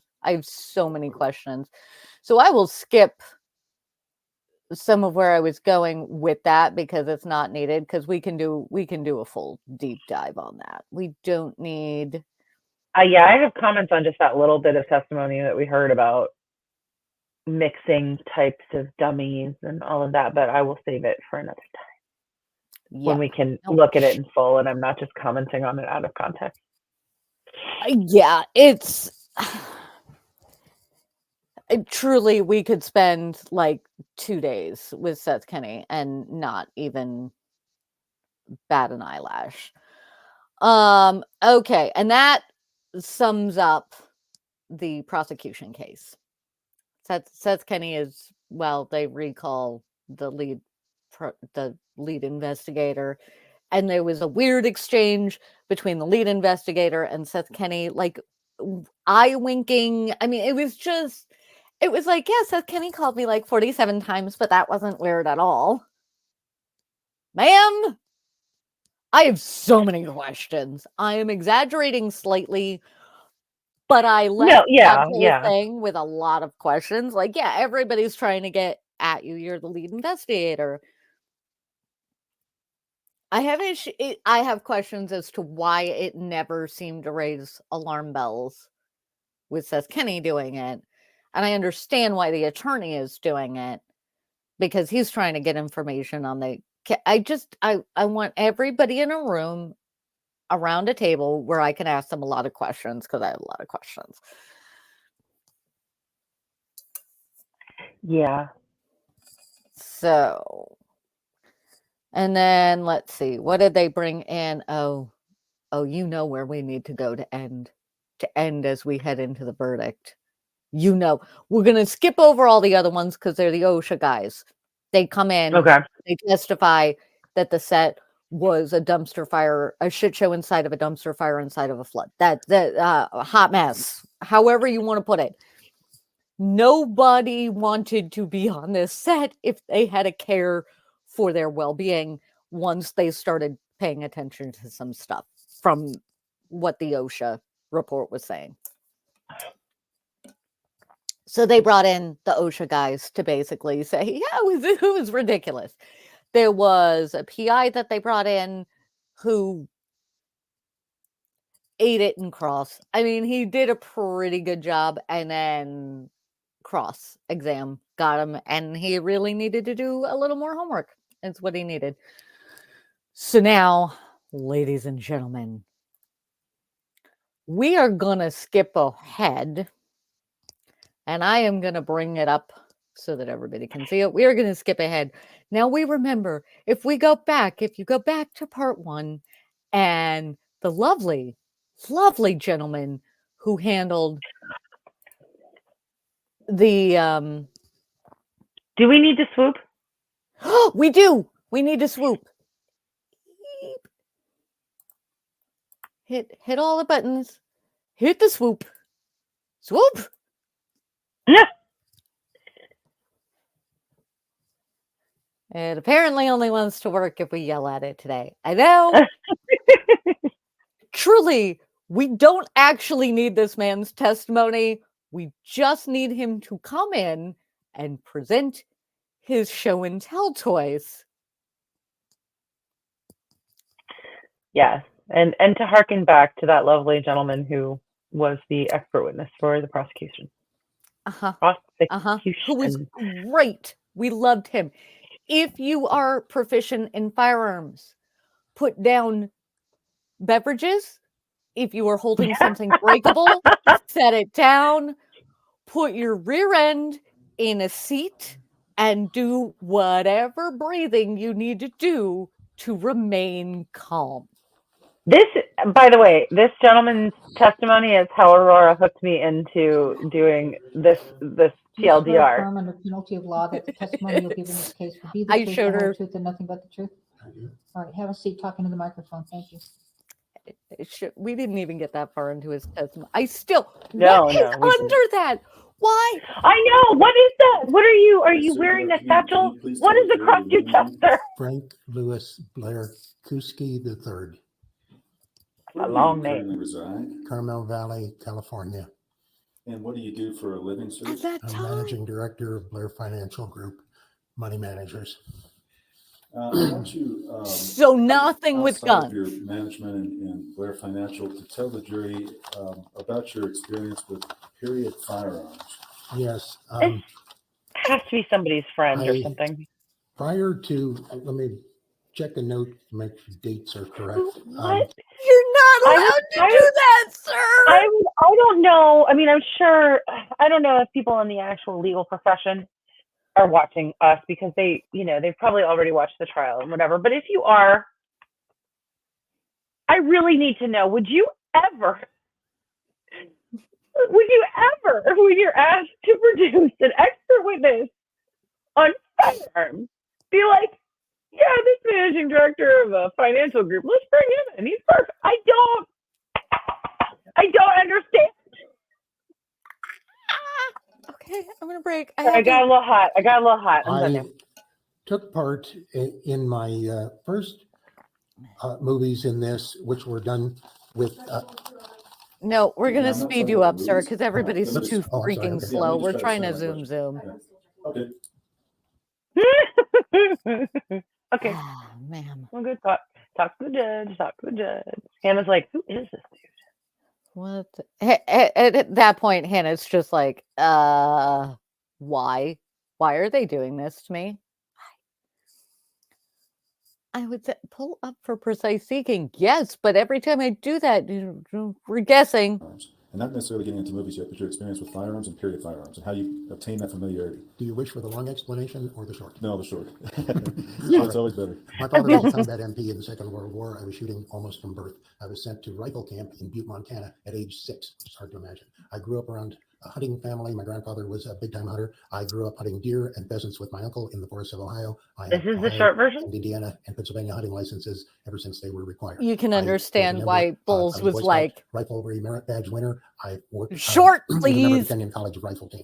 Following graduation from Kenyon College, I took up firearms in a very serious way, beginning collecting and shooting. I was trained by Louis Tenenbaum, essentially right out of college, who was a member of the U.S. Army Marksmanship Unit, who thought I was worth taking his time with that. I appeared in a number of little television shorts and things like that through that time period. And when I really got going on primitive firearms, and I won't even talk about self-defensive guns at this point, I was trained in combat guns. I first appeared in the George Washington television miniseries in 1984, and I was assigned my role as a surveyor in the wilderness. And of course, I had my first real flintlock in my hands at that time. During the early times, had got a lot of primitive weapons, primarily flintlocks. Black powder stuff, was very interested in that. After that, I got going and I joined a group called the First American Regiment in 1985, which was the premier late 18th century, early 19th century reenactors for military reenactment. And during this time, and I believe you have a nice picture of me firing cannon. I'm going to reiterate the question that EDB kept screaming at this. I want to know what color uniform you wear when you do your when you do your. The chat decided that it was LARPing. Role play, friend. When you live action role play, so nope, I'm not one. I went through a period in my younger life where I live action role played as a vampire. I don't think I would present myself as an expert on vampires. I'm just saying. I wouldn't. No. Same. Nope. Same. Nope. Absolutely. I did that. All right, sir. I I also sort of can't believe I just said that on a recording, but I definitely wouldn't say it in To court. the internet. Yeah. I mean, I don't think we're going to be. Well, I don't know. I don't know. Wait. Oh, and Sorry, now internet. my I brain. mean, if you didn't know I was a dork by now, then you haven't been paying attention. So it's all good. But like, yeah, not. Oh. Yay, dorks. We love dorks. We are And dorks. in that capacity, I appeared in lots of movies. I fired artillery. This is 18th century artillery. I fired at the 1812 Overture with Cincinnati Symphony in various performances in big stadiums and things. I also, sorry for the cough. I also answered questions for NBC Nightline fairly routinely on weapons identification because, of course, I'm fairly good expert in Russian weapons and one of the largest collectors in the Why United is my States. money going to this Took man? part with First American Regiment in many different film productions, television productions, that sort of thing, which were done by PBS and I believe the History Network. These were shown at the time on television and also became educational movies programs. They sold the rights to us, charging with bayonets to all kinds of ad agencies. Okay, let me stop you for a second. Yeah. Thank there's a lot of you, information, Bull. No, I'm sorry. No, it's okay. But I want to ask you, in the course of that, you've had a whole lifetime. Is that fair to say? Yes, it is. Okay. Have you been a collector also of period type weapons? Yes, very much so. Okay. Are you familiar with the revolver in this case, the 45 long Colt? Absolutely. Did you bring with you today that revolver? Not that revolver, but a revolver just like that revolver? Yes, we would call it a sister. It is made by Pieta, the same exact company. It was nearly sequential serial numbers. It's absolutely identical. Any part would interchange. So remember, we had the brother earlier, and now we have the sisters. So now we have the whole family. That's all right.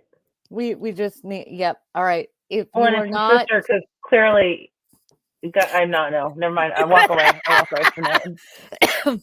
this is your reminder. If you are doing something else and you handle weapons and you are watching, sit down. No sipping on things. Change, and it will look exactly like the Baldwin gun. Did you also bring a replica gun with Yes, you? I did. And can you tell the jury just first of all what that is? This is a Denex replica. Denex is a company in Spain that makes replicas of anything from shotguns to antique weapons to swords, things like that. They're used by reenactors. They're used in movies. There was a Denex revolver on the set of Rust that was used as one of the dummy guns. There were in fact 10 non-firing replica guns on the set that look like this. So it can't shoot, but it looks like it. It functions, it cocks, the cylinder turns, and from 5 feet away, you couldn't tell unless you really looked. Okay, sir. Let me, if I can. I must strangle you. Ask at this time, Your Honor, if I could tender him as an expert in the categories I previously did. Well, why don't you state them on the record again? Yeah, I was making sure I had the exact wording. Is that okay if you wrote those down? Is that want to change it? Well, I'll just say it again. It's firearm identification, firearm functioning, reloading of ammunition, and identification of ammunition of dummy rounds and live rounds. Any objection? Yes. No objection within the confines of what we discussed at the bench. All right, thank you. Yes, I understand. So, Because she knows what's coming on some level, I'm sure. Areas subject to a ruling up at the bench. Thank you. Yes, Your Honor. Sir, if you will, if you could, however the deputy handles this, but if you could retrieve the firearms from behind you. Do it in public, and I will clarify that it is not loaded. Okay? First, it's a real. Mr. Kuski, are you able to take the cylinder out so you can show everyone also that it's unloaded? Yes, I can. Okay. And here. Why do we have a hammer every time? Ah! All right, first of all, everybody's nervous because you have not demonstrated to us that they're unloaded. So before you start showing us the weapons, make sure they're unloaded, including that one that you just touched. Judge is not happy because you know what you definitely want to have happen when your expert is presenting evidence is for the judge. Oh my God, I forgot about that. You definitely want the judge to lecture your expert witness about how to handle the things in which he's been presented as an expert. That sends an excellent message to the jury. I'm an expert at handling firearms. I just need the bailiff to continue to point the gun down because I keep pointing it at people. You did not need to turn that barrel that many times, sir. And again, he initially starts with the barrel facing where all of the people are. Yep, and here I will helpfully hand this to you the correct way. Yep. Don't fuck it up, sir. Don't fuck it up. Are we going to look? You can tell the bailiff is like, can you just hand this to me so I can do it myself, please? There you And he go. almost pointed it the wrong way again. Came very close. What? What? What? Clean my guns. Well, I don't know why you're here, sir. I really don't. I don't. And even that is just So if we remembered the good expert, this is who her attorneys brought in for her expert. You know what this told me?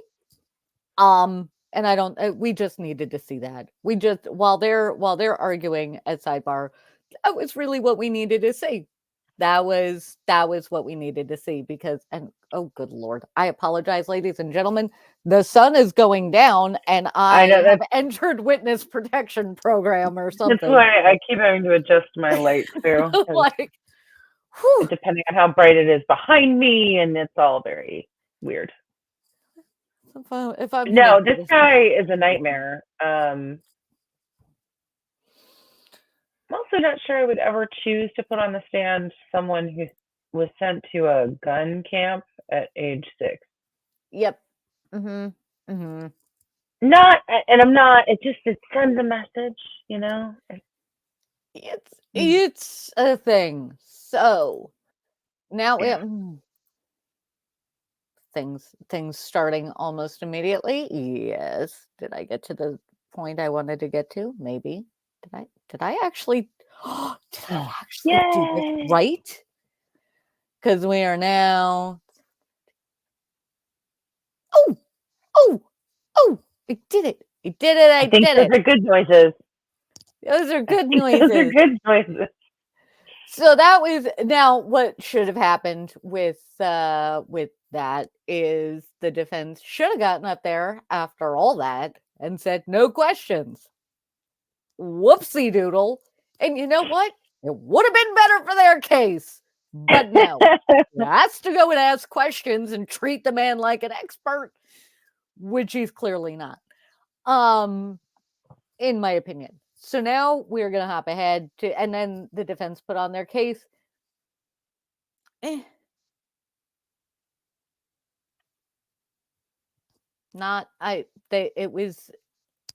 I don't think they did a good job. I think they had a wealth of information to choose from.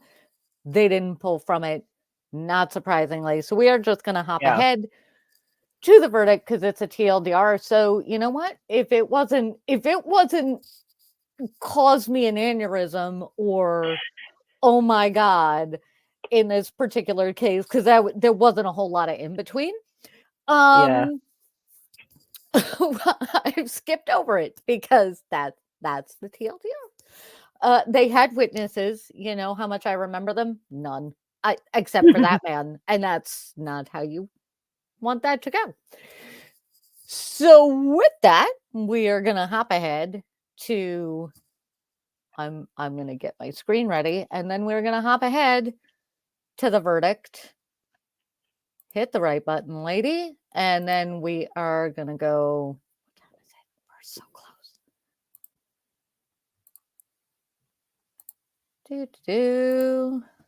How quickly can we get through this? Or am I? Yep. Play.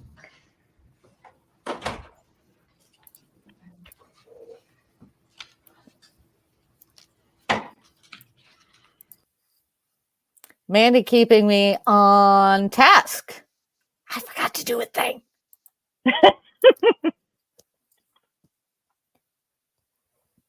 Thank you, Mandy. Thank you. You're welcome. I appreciate it. Another great pause there. You know, my game. If I tried to do that, I would fail so hard. It's the not trying. I will say that when I'm watching these and the timestamps I'm getting, I kind of they're off by a little bit, but All right, so let me repeat. I said, ladies and gentlemen of the jury, through the foreperson, have you reached a verdict? Yes. All right, and do you wish to read the verdicts? Sure. Okay, I would start with count one. Count one. Okay, you have both of them. Will the defendant please stand?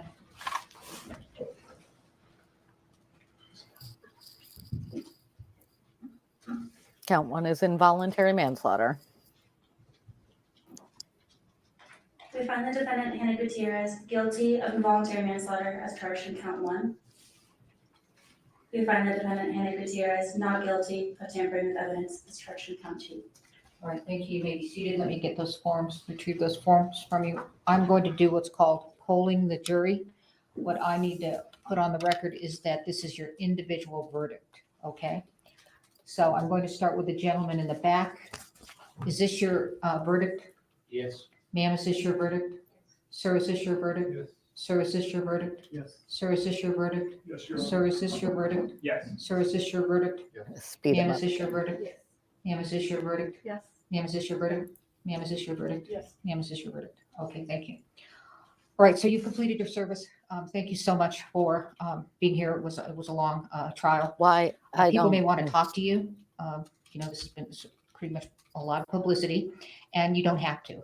Okay, so you can just simply say, I do not wish to talk, and move on. And if anybody bothers you, we've really tried to protect your privacy. If anybody bothers you, simply call my division, and we'll figure out what to do.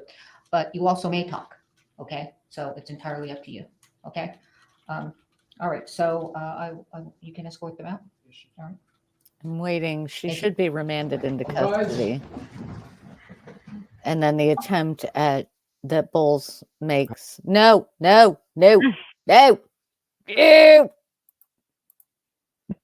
Hi, we watch Aurora fight with the ads. All the ads. Even Amazon's got them now, so you know. I know it's Amazon Prime like Video. it's fine. I'm fine with the ads. I'm just not fine with, you know. I put them at place something anyway. All right. Get remanded into custody. That where we're at? Oh yeah, here we are. This is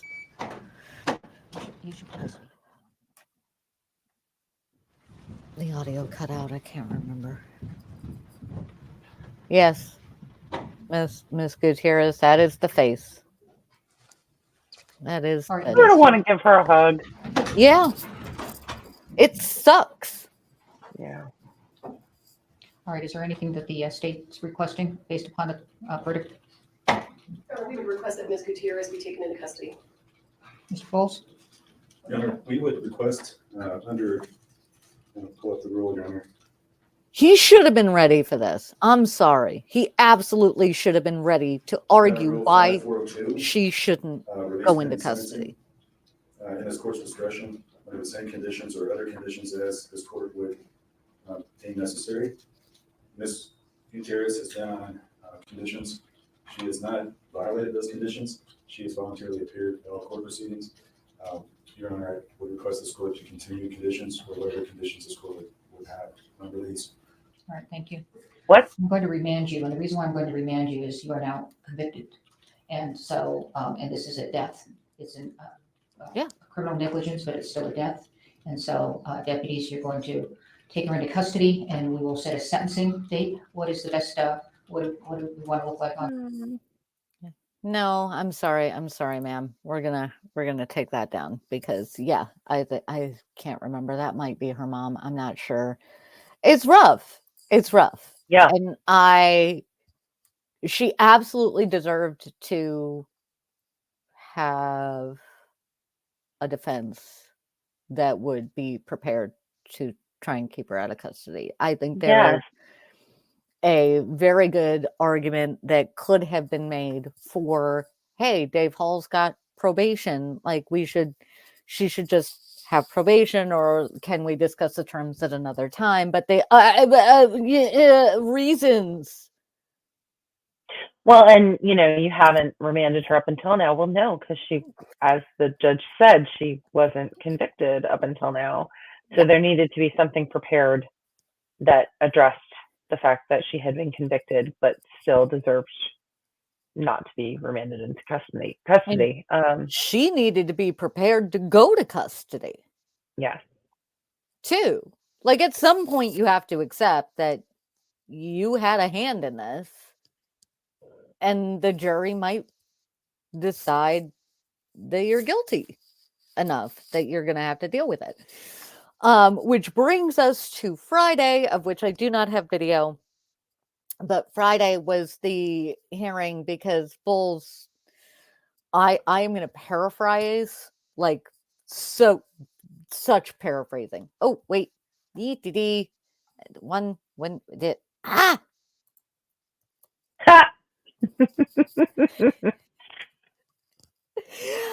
Okay, so on Friday there was this is all paraphrased. If you want to actually watch it, it is available. But we didn't have time, so because we're already running late. I'm gonna anyway. Bull said new trial because reasons.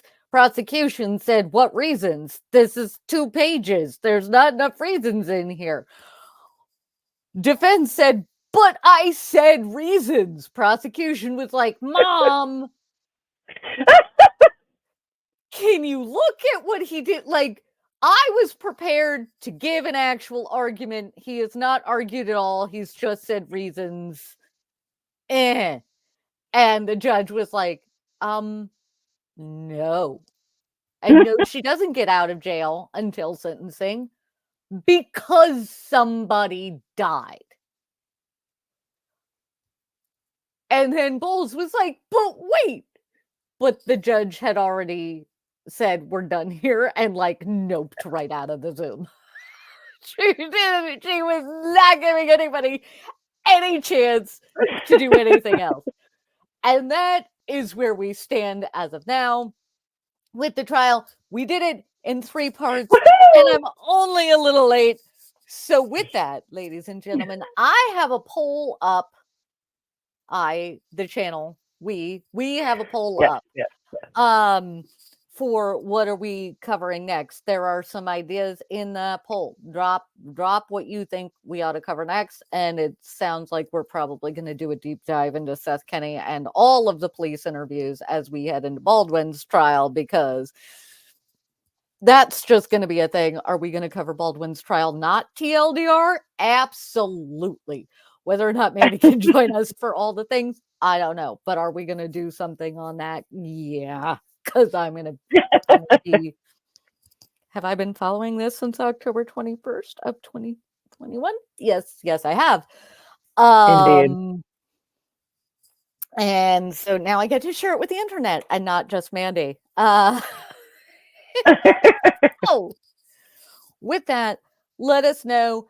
I don't know what the next week or 2 is looking like. There will be a new show next week. I don't know what that looks like yet either. So it's all a mystery to us now. Be on the lookout though, because I might pop up here and there between now and then. We're see. With that. Thank you. It is. Thank you for sticking with us. Thank you for everybody who has found us on this fun and wild ride. I'm going to go ahead and roll the outro, and we will see you on the next one. Did I miss anything, Mandy? Did you say to like and subscribe and do all the YouTube things? No, I forgot. Do the YouTube things. If you like us, I can see. YouTube tells me how long you hang out with us, and you're hanging out with us for quite a while. Do the likey and subscribey thing. because then we find more people, and then you find us, and then we find each other, and it's just sunshine and rainbows and flowers and kittens on my end. So, you know, You're the best. do the YouTube things because it makes me happy, and do silly things. Don't we like that? We like that. Okay. We will Of see course you we like next that. week, We love that. if not before. And thank you, Mandy, for keeping me on track. Do I have the right outro? Thanks for joining us for another episode of The Unfiltered Tea. Don't forget to hit that like button. If you have a story you want our unfiltered take on, go ahead and drop it in the comments, and we will see you next time.